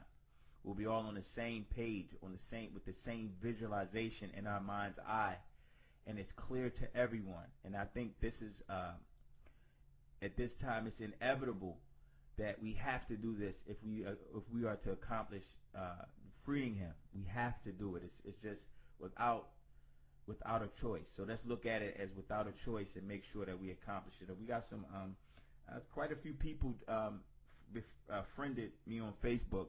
I haven't been on Facebook long, but I just started recently to stay connected with the family. Everyone say Facebook is where a lot of Nuwaupians are. Social media. I know it's I know it's big, so I decided to go ahead and put myself on there. I'm under WUNW, and again, family, let's stay connected, whatever means we can. There's a few questions that came in. I thought one question was very good, from Sister Angela Ambrose. The question that came in: under international law, are there penalties applied to countries that hold foreign prisoners without notifying their respective embassies? If there are any penalties, what are they?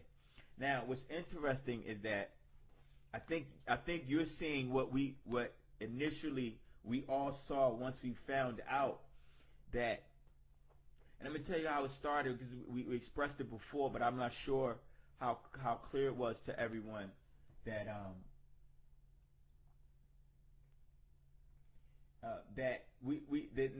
initially we were saying, okay, let's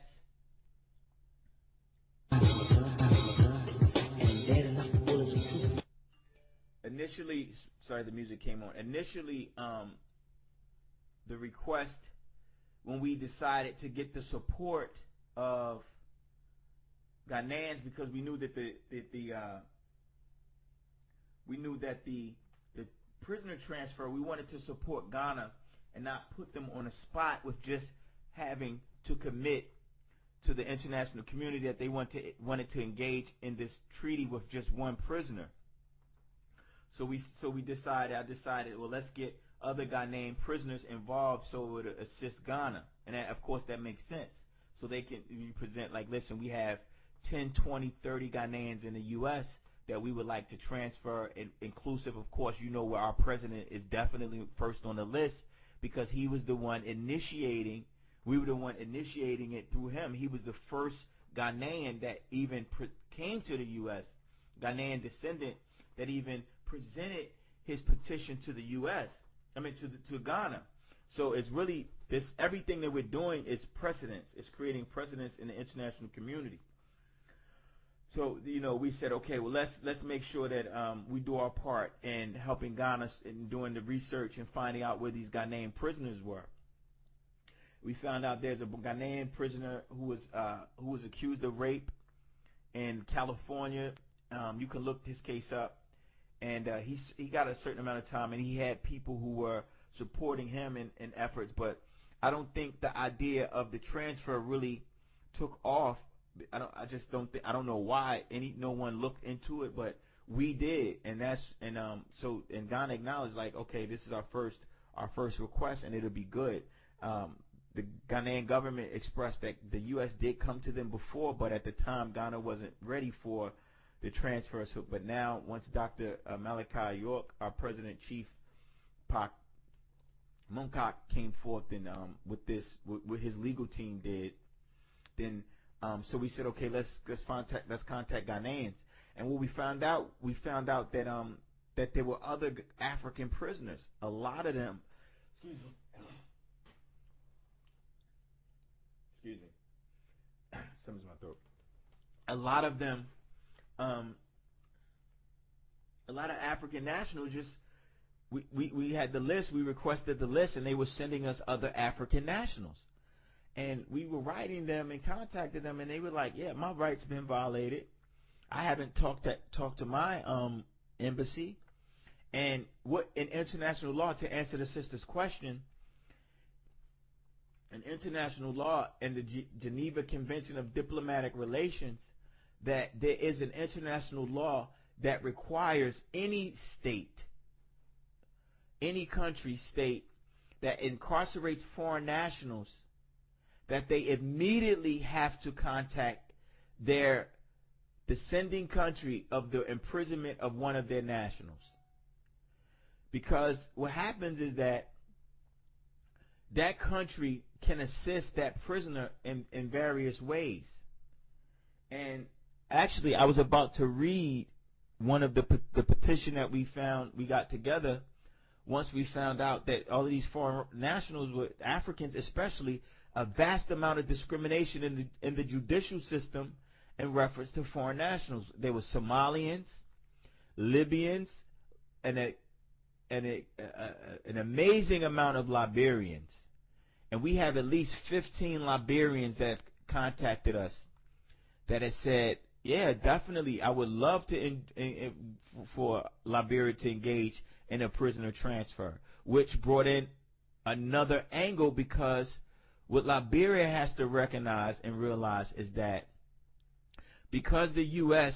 did not let them know that their foreign nationals were incarcerated, that they have the ability to bring a case against the U.S. in international court, which we discussed before Paraguay did with one of their nationals. The 4 cases that was brought against the U.S. in international court, 3 of them were foreign national cases, where the U.S. repeatedly, discriminatively, and ignored international law, that if the international law, they infringed upon these countries' rights of contacting their foreign nationals.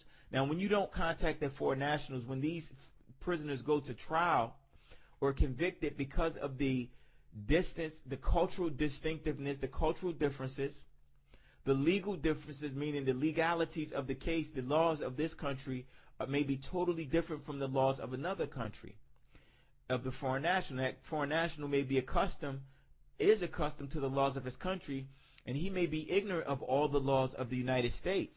And if that foreign national does not have contact with that embassy, his rights are violated, because that embassy can assist him legally with legal counsel in his criminal proceedings. That embassy may also help as far as presenting evidence in evidentiary hearings, as far as presenting witnesses, whatever counselor help that foreign national is entitled to, the U.S. government has to inform that country of his imprisonment, incarceration, and in custody, and in booking. And most of the prisons and jails in the United States and other nations, it's taught to those prison officials that they have to immediately contact the embassy, and if they don't, it is a violation of international law. And you can look it up in the Convention of the Geneva Convention of Diplomatic Relations in 6263, where you can look that up and find out what and I have them right here, where it's necessary, it is a law, and that these countries have the ability to bring a case in the international court, the same place that we brought a case against the U.S. an International Court of Justice, cases that with Liberia, Ghana, Sierra Leone. We have petitions from Sierra Leone right in front of us, right in our filings. We have petitions from Somalia. We have petitioners from Nigeria. We have petitioners from Ghana. We have petitions from Libya. We have petitions from Morocco. We have petitioners from Mauritania. We have petitioners from the Congo. We have petitioners from Eritrea and several other African countries. Not that we're going to do, they already wrote us.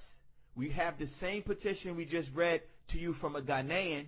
We've contacted nationals all over the country that they sent their petitions in. So we are a unified front to let the world know, with the cooperation of these nations, that you have nationals here that the U.S. has violated the U.S. has violated international laws. And with that vast amount of violations, each one of those countries can bring a case against the U.S. and seek reparations, and seek redress, and seek the decision by the International Court that will establish a status quo ante, which is to put or bring the situation back to how it originally was before the violation, meaning that in international court, the court can establish that because of the violations of this foreign national, that everything after the violation of international laws, the breaching of the international obligation, anything from that point, any criminal proceeding, any evidentiary hearing is void. Anything that took place after the violation, the moment they put their handcuffs on there, and it literally says in the Geneva Convention of Diplomatic Relations, it says that the state that incarcerated a foreign national has to without delay contact that state that their national is incarcerated. And some of these guys and girls, sisters and brothers, have been incarcerated 10 and 15 years, 27 years for some of them, and have never had contact with their government. And it's really a sad, sad situation. And this is the leverage that we have. And we're putting together paperwork right now, and that's why our father, our president, says we have them by the head, because we have so much.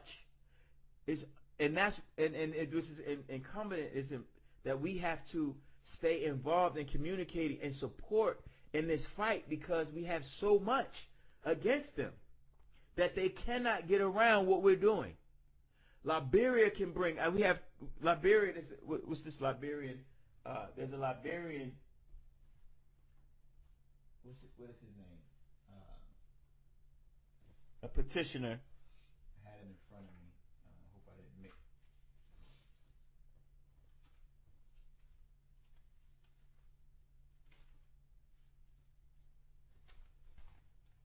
A Liberian petitioner who's by the name of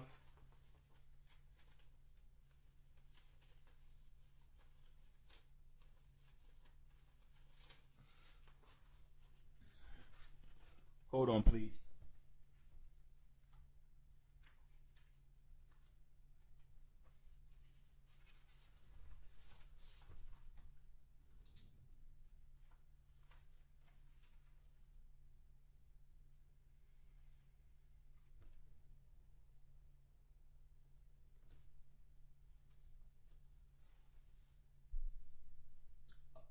His name is Augustine Gittins, and he's out of Ohio. Several Liberians have wrote with the same petition, and one of their petitions is the violations of the rights of foreign nationals. And he's making the claim since the day he's been incarcerated for 20 years. He's from Monrovia. And he's made the claim since the day of his detention until this day, the date of this submitted petition as an incarcerated foreign national, in accordance to Article 36, subparagraph 1b of the Vienna Convention of Council of Relations, it requires the competent authorities of a state party, such as the United States of America, in this case, to advise without delay a foreign national such as himself, Augustine Gittins, or any other African national whom authorities of the United States arrested, detained, or committed to custody of their rights without delay, to have consular correspondence, consular visits for legal representation and communication. The competent United States detaining authorities and judicial personnel did not and has not informed myself of any of my rights as a detained foreign national, nor was I informed of my right to contact my consulate, nor was my consulate informed of my detention, incarceration, nor the fact of my person being committed to prison custody. And my consulate has neither knowledge of my whereabouts nor any indication that one of their nationals, such as myself, is in custody of the United States of America authorities. These rights were omitted from any information accessible to myself in any form in all proceedings held against me in the United States domestic courts. The violations of these rights in absence of consular advice has caused myself to make objectively unreasonable decisions during my criminal proceedings against me. Consular assistance would have included advice on cultural and legal differences between the United States and my home country, appropriate legal counsel, identifying and communication with family members who could provide assistance and information, supplying records, documents, collecting and presenting mitigation evidence, at necessary hearings and other evidence that in my defense would have affected the criminal proceedings against me. I also make the claim that my legal counsel did not inform me of my consular rights to date, and the violation of my rights have impacted the outcome of all legal proceedings against me. And it goes into, therefore, he's acknowledging the following: the international obligation to ensure that the consulate of Augustine Gittins can communicate with and assist its arrested national prior to trial. Its failure to provide the notifications required by Article 36, subparagraph 1 of the Vienna Convention. Y'all can look that up. It's Article 36, subparagraph 1 of the Vienna Convention, has effectively prevented consulate from exercising its right to carry out consular functions pursuant to Articles 5 and 36 of the Convention. The United States, therefore, has violated its current and is currently violating the foregoing obligations. So this goes into, and he goes into saying in his petition, furthermore, I, Augustine Gittins, upon the facts submitted herein, I respectfully request and implore that the government and embassy of Liberia to institute proceedings against the United States within the scope of the International Court of Justice for the above-mentioned violations of the international responsibility and obligations. This petition is willfully signed and submitted to the Consulate Embassy of Liberia through the government of the United Nuwaupian Nation and the African Union and African Diaspora Forum. Signature, Augustine Gittins, 6/18/2012. So as you can see, family, our fight is strong. This is really not a joke on the international court, and the U.S. knows that they violated these foreign national rights for decades. Not just one or two. We've had surmounting amount of evidence against the U.S. for their discrimination against African nationals. So we want to make sure that you know that it's not just one fight with Ghana. We have other countries that we found out through our government, the United Nuwaupian Nation, that we found out through Panatharu and with our assistance in reaching out to them, that they exposed the U.S.'s violations on multiple levels. We even had Mexican nationals contacting our government to say we were violated too. We would like our government to bring a case against the U.S. and international courts as well. So the involvement of our nation in fighting is not just one or two, violations against this particular African national, but we have several countries that we are in contact with to let them know. Not only Liberia did they violate your diplomat that you appointed as diplomat, Dr. Malachi York, but you have also Augustine Gittins. Let me read some of the other ones to you. We have a petition from Abdullah bin Hamid, 2 petitions from him. We have a petition from Augustine Gittins we just read. We have petitions from Holy Idi. We have a petition from a request, the same petition to bring proceedings against the U.S. We have one from John Benton St. Fleur. He's from Port-au-Prince, Haiti. So we have Haitian prisoners that have reached out to our government. We also have, read this one. That's the same brother. Daniel R. Poltapa. He sent the petition. He's incarcerated in Pennsylvania. We have a petition from Adonye Festus L.A. He's incarcerated in Texas, Fort Stockton. Webster Cooper, he's incarcerated in the D.C. unit in Ohomie, Oklahoma. He has 2 petitions, same petitions we just read. Samuel Oley, he's incarcerated in Midway, Texas, Ferguson unit. We have petitions from him. We have 2 petitions from Kamada Mahmoudou He's a Liberian. He's incarcerated in Maryland, Pennsylvania. We have 2 petitions from him. We have petitions from Ding Ajak, who is incarcerated in Salt Lake County Metro Jail. We have 2 petitions from him. Thomas Lenore, Ranford, Florida. We have 2 petitions from him. We have petitions from Jayward Lariza.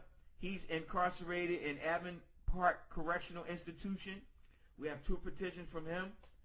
Horatio Nemley, he's incarcerated in Wayne, Pennsylvania. We have petitions from him. Edward Wilmot, he's incarcerated in Robinson, Illinois. Petitions from him. James T. Say, Huntington Park, we have petitions from him, 2 petitions. Demolia Wele, he's Nigerian. We have petitions from him. He's incarcerated in Albion, Pennsylvania at Unit Side 10745, Route 18. We have petitions from him. We have petitions from Tio Gornelli. He's a Nigerian as well, in Albion, Pennsylvania. Daniel Garang, he's in petitions from him too. Same ones, violation of rights of foreign national, and a petition to his government for the transfer treaty, Treaty 112. He's incarcerated in Bellefonte, Pennsylvania. O'Shane Lawson, he's incarcerated in Liberty Correctional Institute, Bristol, Florida. Abdul Rahman, he's incarcerated in Ohio, and they're still coming. So, don't think that this fight is small, and that's why it's important that all of us know what's going on, that the master wants. Our president, he wants everyone to know what's going on and stand up to show. Once we stand up, we're not standing up on a small scale. The scales of justice the scales of justice balanced on our end have tipped their scale over. It's over with. The justice, the scales of justice, and the good fight that our master is talking about is definitely on our side. We have more than enough ammunition, so to speak, in the courts and to show the violations of the U.S. with all of these countries' support and us confirming with these countries that they're foreign nationals, and we have their petitions, they inevitably have to support, and they make the possibility of them bringing a case against the U.S. because of our efforts. So not only is the U.S. going to have a case brought against them by the United Nuwaupian Nation, but the possibility of a case coming from Nigeria about their foreign nationals and a violation of international law in the Geneva Convention in Articles 36, Geneva Convention of 1963 and 62, violations there. Violations against Liberia for their foreign nationals not having contact with their government upon incarceration without delay. Violations, international laws violated there. Violations for Somalians being incarcerated without speaking with their embassies and consular relations. Violations against with Nigerians and Sierra Leoneans and Eritreans. We have all of that documentation right here in front of us. All of it that we need. So it's definitely about us. So I appreciate that question from the sister. And hope that answered your question. We had a few more questions I want to address that was sent in reference to the ledgers. A question from Shepses Sin Menez. He had a question about the ledger. Now we want to let people know with this email that was just sent out today, you can forward it, please. The ledger is there attached. Please, children. Our president said children are people too.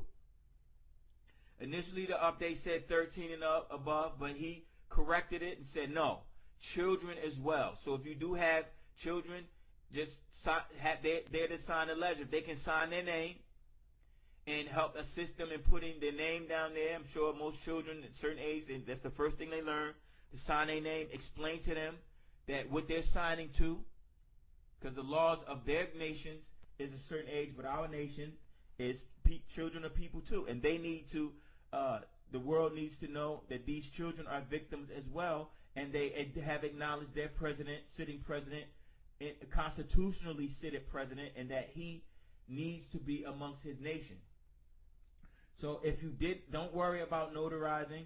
We do have our seal and stamp that our president approved, and he said that once he received it and saw it, he was very happy. It almost brought tears to his eyes because of the gold seal of our nation that goes on the ledgers, and the stamp that goes on the ledgers that's being filed in his government. So we want to eliminate, whatever emails, some ridiculous emails going out about it's just dumb. I mean, it's just utterly dumb. Nuwaupians know the dumbness and the crap. We're not even going to give them our forum to address that silliness. Emails going out about COINTELPRO and the ledgers or whatever they think they are. It doesn't matter. It's not for you anyway. So be gone. Just get out of our way. Get out of our business. So you can send the ledgers. The question is, do they need to be notarized, or can they just be filled in and sent off? Yes, they can. Fill the ledgers in, send the ledgers into, just send them to the embassy. They come right here. A suggestion from Canada came that we should send acknowledgement of received mails, and we will. We're sorry if we hadn't sent any return mail, but if you sent it to 8:30, we definitely have received it. And we want to thank all participants, all our nation's members, for doing this on the behalf of Pamanzal, Mumkak, our president, Dr. Malachi, ZK York. He's happy about it, and he's definitely. We still haven't reached our. That was a question as well. No, we haven't reached our 30,000 limit. Don't give up. Stop slowing up on our projects. Don't slow up. We have a week or 2-3 weeks strong, and then we slow up. We can't do that. We slow up and we get complacent. We fall back. We're not crossed the finish line yet. Don't pass your competition on the track, and then you don't look back to see where they are. You don't look towards the finish line to cross it effectively. It's like the turtle and the hare. I'm sure you've heard that old fable where the hare got complacent. We thought we were across the finish line, and the turtle kept consistent and persistent and was determined and went at a steady pace. With that steady pace of consistency, step by step, build by build, that's what we're doing. We're staying consistent in the fight. As you can see, much work has been done, contrary to Negroes out there saying that no work has been done. You can see my works and our works on this end, and the family on this end. And I know there's distant Nuwaupians. We are still working together. We're still family. I know it may seem as though it's a little distant, or it may seem because of the communication, but don't let that fret. We're still working, and we need the support from the nation worldwide. And that's what our Father's saying: stand up and fight, and whatever way you can fight. Now I know there's many people that says, well, how can I help? And there's ways they can help, but which we'll address. I'm gonna finish with this question though. Of course, there's no age limit. This brother's question: are Nuwaupian parents to fill forms in for their children too young to write, or do they have to be old enough to fill out the forms by themselves? Of course, if they're too young, you can fill out the form and just send it in. Just put their age and acknowledgement of an illegal guardian. You can attach that. You can fill it next to legal guardian, your name, a parental custodian, your name, or whatever title you have with the underage or the child that's too young to fill it out. So just make sure that and yes, I know in the UK there's notaries that cost. I want to address that. If you don't notarize it, or if you don't have the funds to notarize, you don't have to notarize it. In fact, we suggest our government can notarize it. We know who you are, so our notaries are official. Here we have an official stamp, notarized with our ledgers, with our crest on there, and so we want to make sure that everyone knows that. Just forward the ledgers, because some people didn't receive them. They may have, how you get an email, you may get an email, get 5 emails, and you don't see it. So some people haven't seen it. So it doesn't matter. Just forward it out, send it out on your own accord every day if you have to, so we can reach that mark of 30,000. They were coming in effectively for days. I think people thought that the 26th was the deadline, so they stopped sitting them in. But no, let's stay encouraged to continue. Let me check the email really quick to see if there are any other questions. I think few Facebook questions. No, that's friends. Okay. Hopefully I answered all of the questions. So I addressed the ledgers, making sure we do a recap. I think we may have to. It's 10 o'clock. I wanted to address the radio station and the support of the family members on the radio station. And sometimes, yeah, it may be offline because of just technical difficulties, but know that we are here. The radio station is up, will be upgraded. The name, everything will be modified, and it's of course UNNradio.com. So you could type in WNW Radio. It's not effective yet. It will be directed, and then the modified site will be up. But as of now, for those, of course, that you see the type of work that it takes, you see the traveling that that I do, and I don't ask for finances from the family, because over the years a lot of people has used that as a way to say it's about money. It's about and it's not. It's not about money, but it is about money. It's not about money in the sense that that's not the goal or the agenda of the radio station or the communication. It's what to express to the family the work that's been done, and I hope you can see for your own on your own the documentation, the explanation of Ghana, the United Nations, our good fight, indigenous status, our declarations, the paperwork, the filings, the intervention, and we talked about the intervention that was placed on the UN's floor on Thursday. We discussed it. We touched on it Thursday and Friday on how it was a speech read, the speech that was read at the United Nations, right? It was read at the expert mechanism on the rights of indigenous people.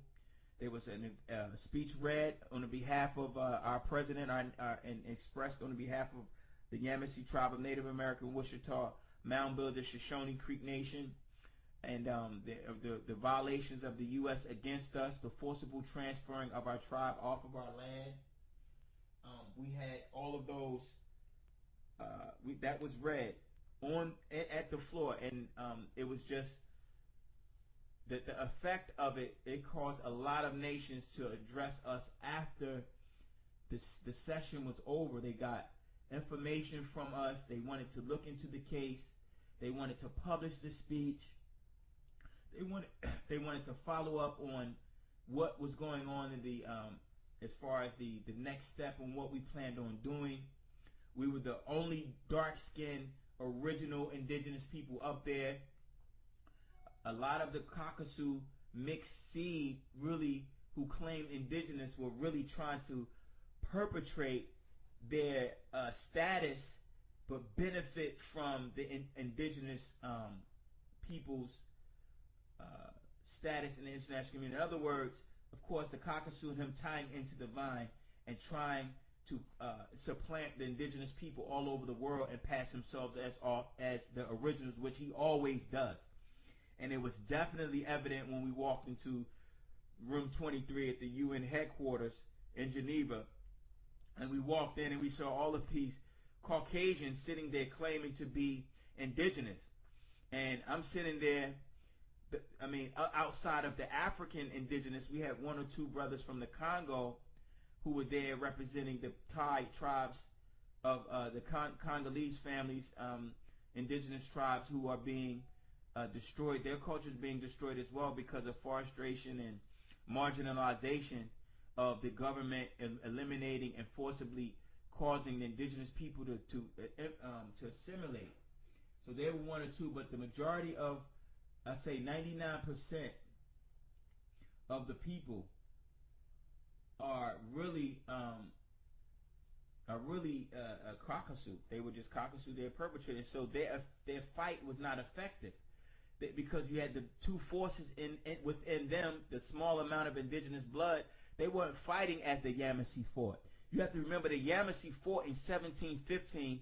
If you look it up, it was one of the most brutal uprisings of Native Americans in U.S. history and Native American history. We actually fought and destroyed the British, and we were not assimilating, and we were the only tribes that didn't mix in, like the Navajo tribes who allowed the Europeans to mix in and gave them tribal privileges. We didn't do that. And it's the same seed that came out of Ghana, the Yamasee, out of the Ashanti Kingdom and the Ewe and the Khan tribe that fought against the British there. The same seed that came from the Dongolawe or the Dongala, the Sudanese seed that traveled across the Sahara, migrating to West Africa and settled into Mali and the old Ghana Kingdom. It's the same seed that fought against the British when El Mahdi defeated the British with the colonels there. I think one was Williams, and Gordon Pasha defeated them in 1800s. The same seed.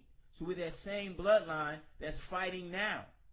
And you have to acknowledge that bloodline and realize that we are in the front line again, but it's a different type of fight, though they do have a chief incarcerated and is attempting to kill him like they did historically in the patterns of the past. They come against our tribe, and because we don't assimilate and allow them to control our government and suppress our rulership, they attempt to annihilate us. And now that we are fighting again, we have to unify as we did before. So that's why our president is saying, people stand up. And I'm not up here on my own accord. I'm not on this station on my own accord. I'm not getting in front of people and traveling the world on my own accord. This is not me. People that know me, I'm not, several people know me. I'm not sure who does, but I'm trying to share and do what our master says, period. He gives us orders. That's all Nuwaupians. Most Nuwaupians around the world know that when our master says do something, they just follow orders. So we want to share that, that love, and share that in the love of the fight, the love of the good fight. So they did pass themselves off in the UN, and when we gave our speech, it was effective. They know who we are. We did place it on record. Our father was very pleased with it being placed on record. The U.S. was there. They couldn't look us in the eye after we stated what we stated. We were there for a week. And it was very, type of experience. I'm not sure the word I can use to express the experience, but it was a great feeling to be up there.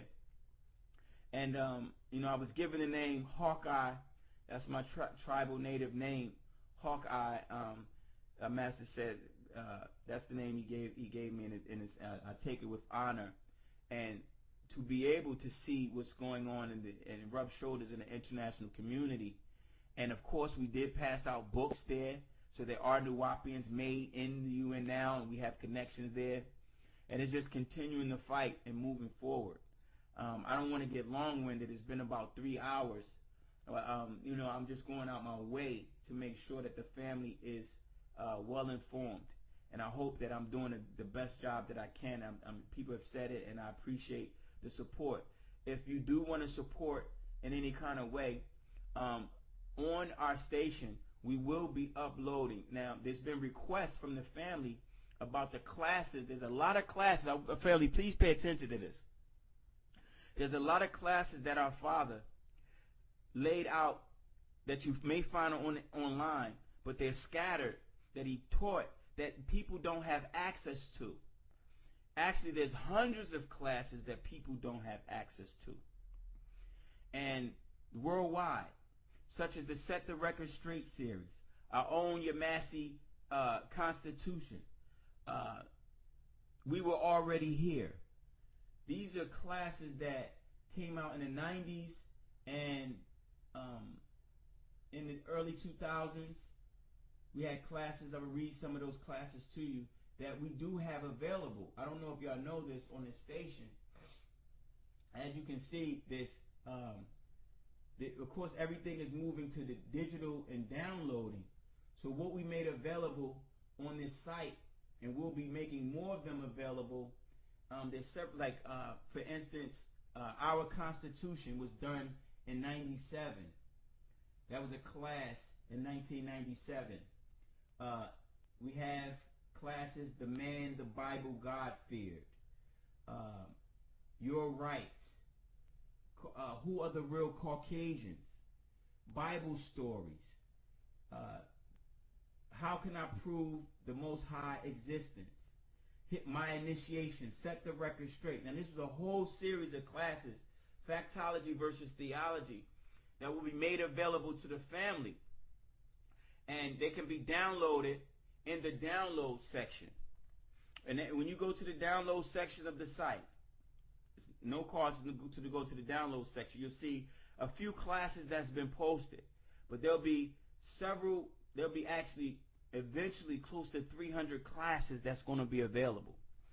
300 classes from every school that our master teacher taught. And we're just making this available to the family so they can have access to your president's doctrine that Nuwaupians love and we live by.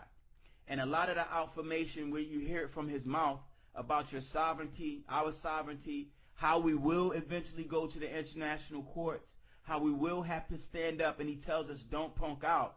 You'll be able to get those classes on this site. In the download section, you'll see it scrolling across the screen. All you have to do is click it, and you'll see how those classes will be made available. As you can see, there's a lot of there's legal, of course, finances. We're traveling. The brothers of our lodge, they contribute. We all contribute. I put out a lot of money for the fight, and we all sacrifice. But we don't want we getting out of the pattern of just asking our family for money for donations. That's not what we do. We have bookstores. We do have a bookstore here, so let you know there is a bookstore here. Our bookstore is going online, and you will for the audio classes, you'll be able to purchase the classes for $5 US. Any one of the classes you'll be able to get, as well as music and Thought Nuwaupian. It can be downloaded right to your computer, where you can listen to any of the older classes that you have missed in our walks with our master. So I just wanted you to know that if you want to support, that will be a way to support. We're not asking you to mail in any money. We're not asking you to donate. If that is the way you want to support, to purchase a class where you can hear our Father teach, and we made the archives accessible to our nation, and it's needed. There's a lot of doctrine scattered abroad in different sites in different places. We want to make sure that you have access to it immediately. And if you have any requests for any classes to be posted for download, you can do that. We have Little Green Men 1 and 2, My Initiation, Set the Record Straight, Dr. Malachi York, Are You a Christian? Let's see. We have the Chief Black Eagle, Owls of Patmos. Those will be available. So we just want to make the classes available, and you get something for your contribution to the fight. For those that want to contribute and help, that helps assist in the travels and the foregoing legal fight that we have in front of us. And I just want to let you know that that's how you can support, as well as informing others to tune in, so we can continue to legally update the family. So I just wanted to put that on record, and if everyone is satisfied with that, then I'm open to feedback and suggestions. We can present. We are being aired from the embassy of the United Nuwaupian Nation. I am the Ambassador Duswa York, appointed by Mumkak, Khamam, Aaqab, our president. I did speak with him again. I wanted to let you know I spoke with him last Wednesday, and he was very excited to hear about what was put on record. He was very excited to hear that, and it makes me feel good that we can still put a smile on his face even after 11 years. He said in a visit he feels good because he spoke. I spoke to him Wednesday and let him know about the United Nations. And remember, this was a precedent. This is the first time us as a nation was able to present our case to the world. literally, it was so dynamic. Of course, I represented, and it was translated into 23 languages. And it was successful. It wasn't very successful because he's still incarcerated. It's not something of praise, but it's work that has been done. It's not something that's for us to get complacent and say, yeah, we made it to the UN. No, though we did, we still have connection with the Human Rights Council. We still have a lot of work to do until those doors open. So we want to make sure that, yeah, we did hurdle an obstacle. Panathardo is making a way. We have to show that we're going to be consistently unified and consistently stay in touch and stay tuned with the chants. We're going to play the chants. Of course, I'm doing this. I'm the only one running the station. I'll take volunteers. Anyone in Atlanta want to help assist with the station or assist legally at the embassy, we're more than welcome. It's not a one-man show here. Everyone should get involved. So you have any suggestions, I'm open to it. I would love to have volunteers that will come and do, present a show like we did before. We have a studio here where the family members, our nation would like to advertise or speak to the family. I mean, this is our own outlet, and as you can see, it's very resourceful as far as legal work. And I hope that you're getting, more than enough fulfillment as far as the legalities and everyone is on the same page with the fight. And that's the main purpose, that fight, we stay connected mentally with this fight, because that's our goal. So I'm going to cease to talk now unless there's any questions. There's a question that came in from I know this brother. Let me see.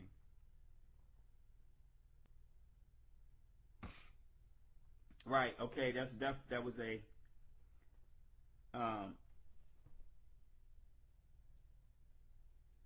there was a question that came in.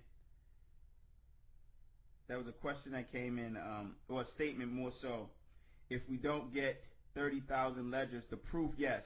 The proof of the 30,000 ledgers is in the newspaper. It's a newspaper that stated 30,000 people came to Savers Day in 1997. So that's definitely a good point. And I appreciate you sending that, brother, to make it be known that we do have proof of 30,000. But that's why our president mentioned that, because they documented 30,000. So we want to let them know, yes, we have 30,000, but we really have more. But because you put it in your paper and you're verifying that you did these atrocities to us, then you already established that there's 30,000 victims. So we want to make sure that's clear with the with our record and paper trail. So again, family, I appreciate the love, appreciate you tuning in. Hold on, there's some more questions coming in. Let me make sure. That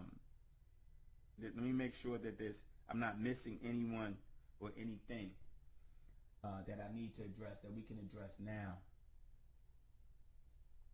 Because I want to be able to, I want everyone to leave to log off satisfied and to say, know that I did, and I know that I've done my job effectively to get everyone, and I can tell the master, yes, Pop, this is, talk to the people, this is what's going on, everyone is updated. I would like to be able to tell them that.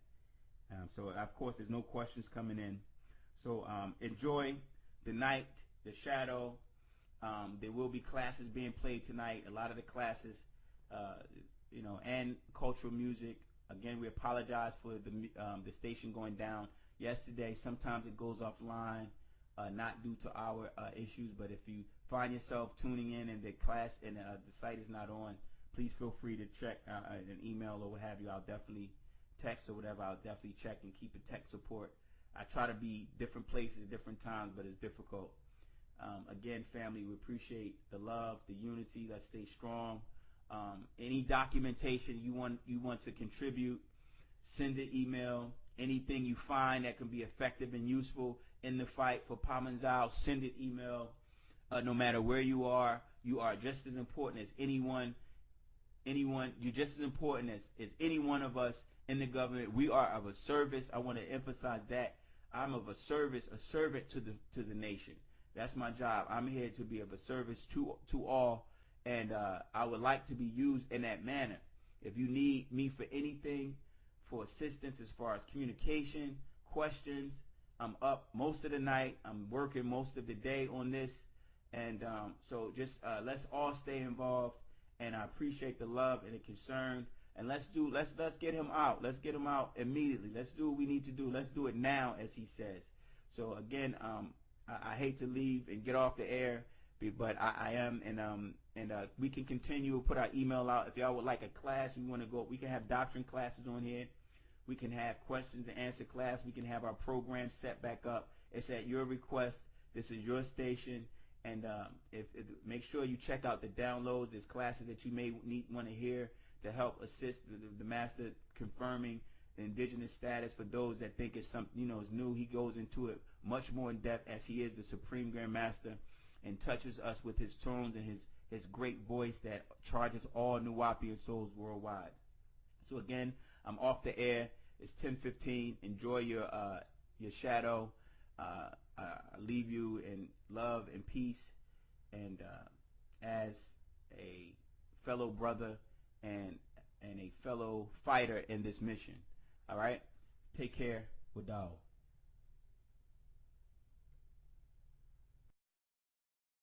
Ha Nuwaupian Nashad. Anuki Nuwaupian Pun. Ha Nashad. I'm wondering when I'm gonna get back home. You see, I'm sitting here on the planet Earth looking at the stars and remembering just how far my home is from here. Even here, I entered the cosmos. My name is Melchizedek. I'm here to defeat your tricks. You spread them very thick. You created your own flick. You're sick. I'm going to melt you.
Every tree, every bird, every person, every animal, everything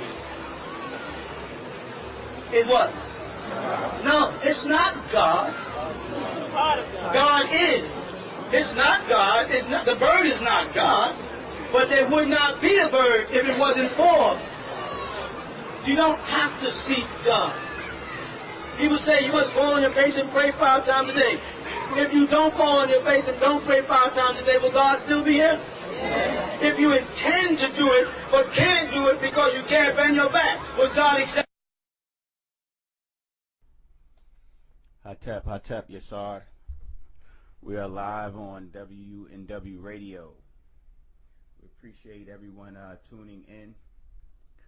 We will be preparing for this questions and answer series, legal updates, and a lot of basic information that Nuwaupians, our family united Nuwaupian nation, should have in reference to our president's freedom. And it's important that we stay updated. That's the purpose of this radio station, this program particularly. So what we would like to do for a few minutes is several people on, but I think because of the last night's interrupted broadcasting because of technical difficulties, we want to spread the word that it was not due to any fault of WUNW Radio. It was a broadcasting error from the server's end. So we want to apologize to anyone who anticipated the the show and the question and answer sessions in reference to Ghana. But if you don't mind, next few minutes, we're going to send out again a blast email, text, Facebook, radio, however you would like to do it. We're going to announce it however you would like to announce it, or send it to your people. I meant to say email, not radio. If you want to send it email again, blast it to the family, so we can continue on legally updating all the nation in reference to Mumkak, Khamam, Aaqab, our President, Chief Black Eagle, His Excellency Dr. Malachi Z.K. York, our beloved President and of our Nuwaupian nation, whom we love and are fighting for his freedom every day, every hour. So we want to give the opportunity for those who hasn't tuned in or missed the first two shows, just give them an opportunity to tune in, if you don't mind, to email them, text them, Facebook, Twitter, phone call, however you would like to do it, text message. Please send it out and let them know we are on air. We'll be starting in a few minutes to get them prepared. Some people may be out. Some people may be waiting for confirmation that we are on. So please, if you can do the service to other fellow Nuwaupians, to send them out that text. You're listening to Ambassador Duswa York, also known as Hawkeye, name given to myself by our President, Chief Black Eagle. And so we'll continue moving forward. We have some really important information, and just to stay connected with the family and stay connected with our tribe worldwide as we fight for our freedom. The master is not pleased right now with the behaviors.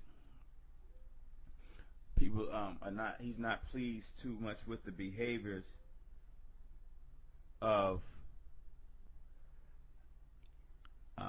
just our nation in general, in reference to everything else being put in front of his freedom. He's not.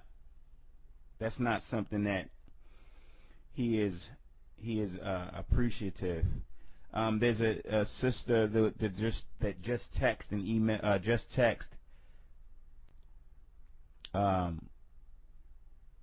If anyone knows Angela Ambrose, she's a Facebook friend. She's trying to log on. Tell her she doesn't have to sign on. This is a lot of people under this assumption, or that you have to be a member to listen to. You don't have to be a member. All you have to do is click the On Air Now radio section in the upper left-hand corner. So if anyone knows her, just send her a nice text to let her know, and everyone else, that we are on air, we are live, and we're going to pause for about 5 or 10 minutes so everyone can get everyone involved. Unfortunately, we're not recording tonight, so we're still perfecting our station, the support of the family. So we want to we're definitely going to reiterate, and when it's available for listening again, we're going to air it. The chants will be played from the 24 elders at 9, so everyone can join in worldwide and chant to our Salafu, our ancestors, Panatharu. We'll be able to join in worldwide and send that positive energy out. And so if you have any questions, please send them in to admin@WUNW Radio or DOOSUABA@yahoo.com. That's DOOSUA at DOOSUABA@yahoo.com. That's DOOSUABA. That's DUSWABA@yahoo.com, or admin@WUNW Radio. If your email is not accessible, simply text me at 404-825-3211. That's 404-825-3211.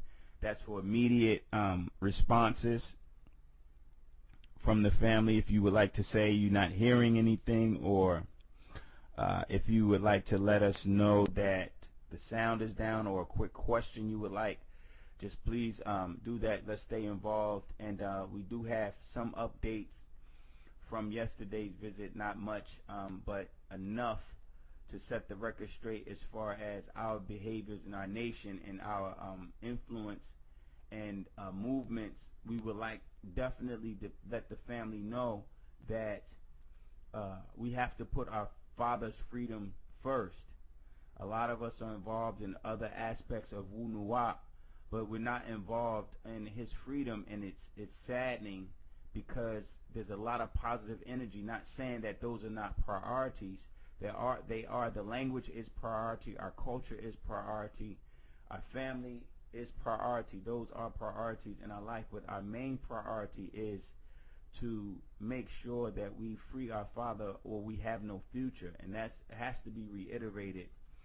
And we are at war. There's a lot of, in a sense of declaration, declaring our sovereignty into the world and making it known that we are standing up for who we are as Native American Yamasee, our culture, our descendancy as indigenous people on this land, indigenous people of the Americas, the bloodline of those descendants of the tribes, the Creek Nation tribes that has known to exist throughout the southeastern Georgia, South Carolina, Florida, and moving on up, migrating into northern areas where a lot of the Yamasee tribes and Creek Nation fled, and the Trail of Tears, and our chief, who is a direct descendant of indigenous peoples here and in Ghana, Africa, where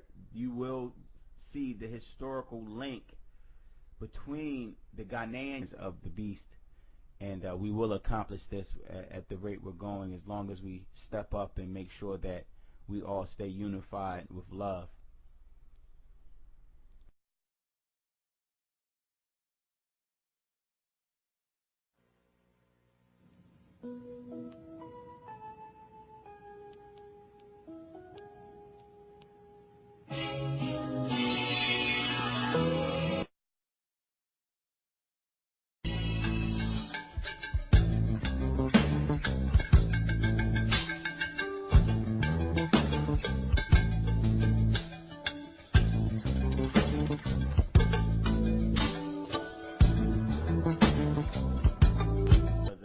Technical difficulties, and be mindful, family, that this station, we're going to go up and beyond our way to start on time, because we've had a pattern of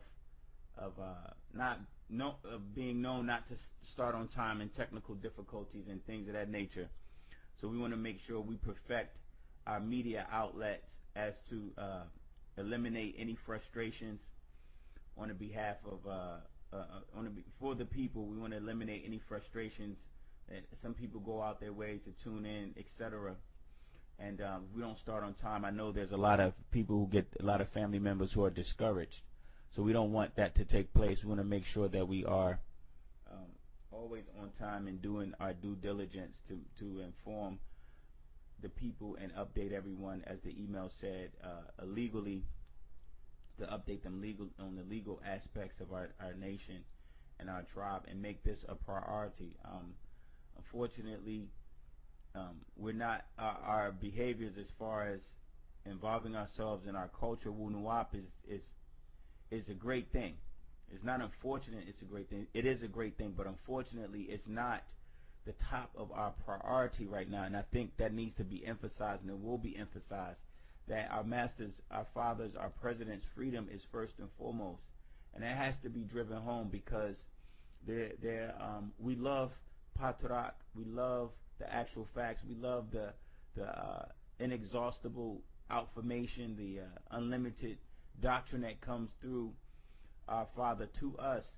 And we have to really take into consideration that if we all fought as hard on his freedom, then we will have much more. We will all be free. We can't really express our culture and express who we are as a tribe, as a nation, without our president.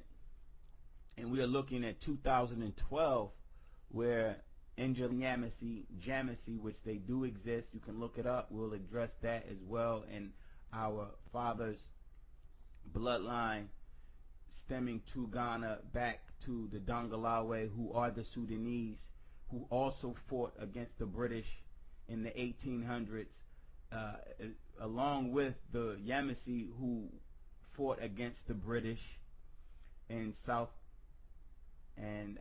Carolina and Georgia. And now we are still fighting against the descendants of the British again, as we fight in these courts, the domestic courts, and the fight and let the world know about the injustices of our chief sitting constitutional seated president. We want to make that, you have to certain words that he wants emphasized. So it's important that we make sure that we stay tuned. So like I said, I'm going to pause for about 10 minutes, maybe 5, so you can spread the information, let people know that we are on. And we appreciate all the support. We appreciate everyone listening in and cooperating, and sending in your questions. So please send in your questions so we can continue with the show. And it's 7:15, maybe around 7:20, 7:25. We give it about 10 minutes, 10 to 15 minutes, where everyone can log on and not miss anything, because people log on late and they miss things, and they want it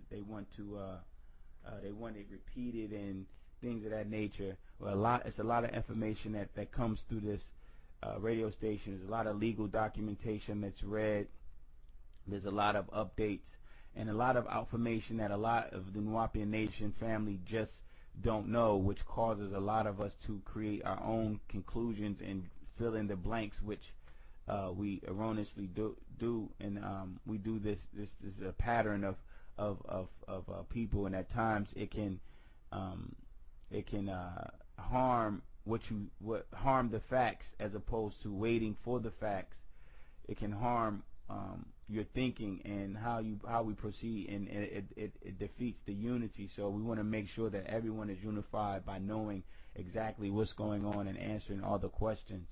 So like I said, we're going to pause for a few minutes, and please send out the text, emails, Twitter, Facebook, calls, whatever you have to do to encourage other Nuwaupians to join and to listen in, so they can get the proper information and the legal updates, the latest from Pamanzal, our president, His Excellency, our beloved Dr. Malachi Z.K. York, who we're fighting so hard to free from the hands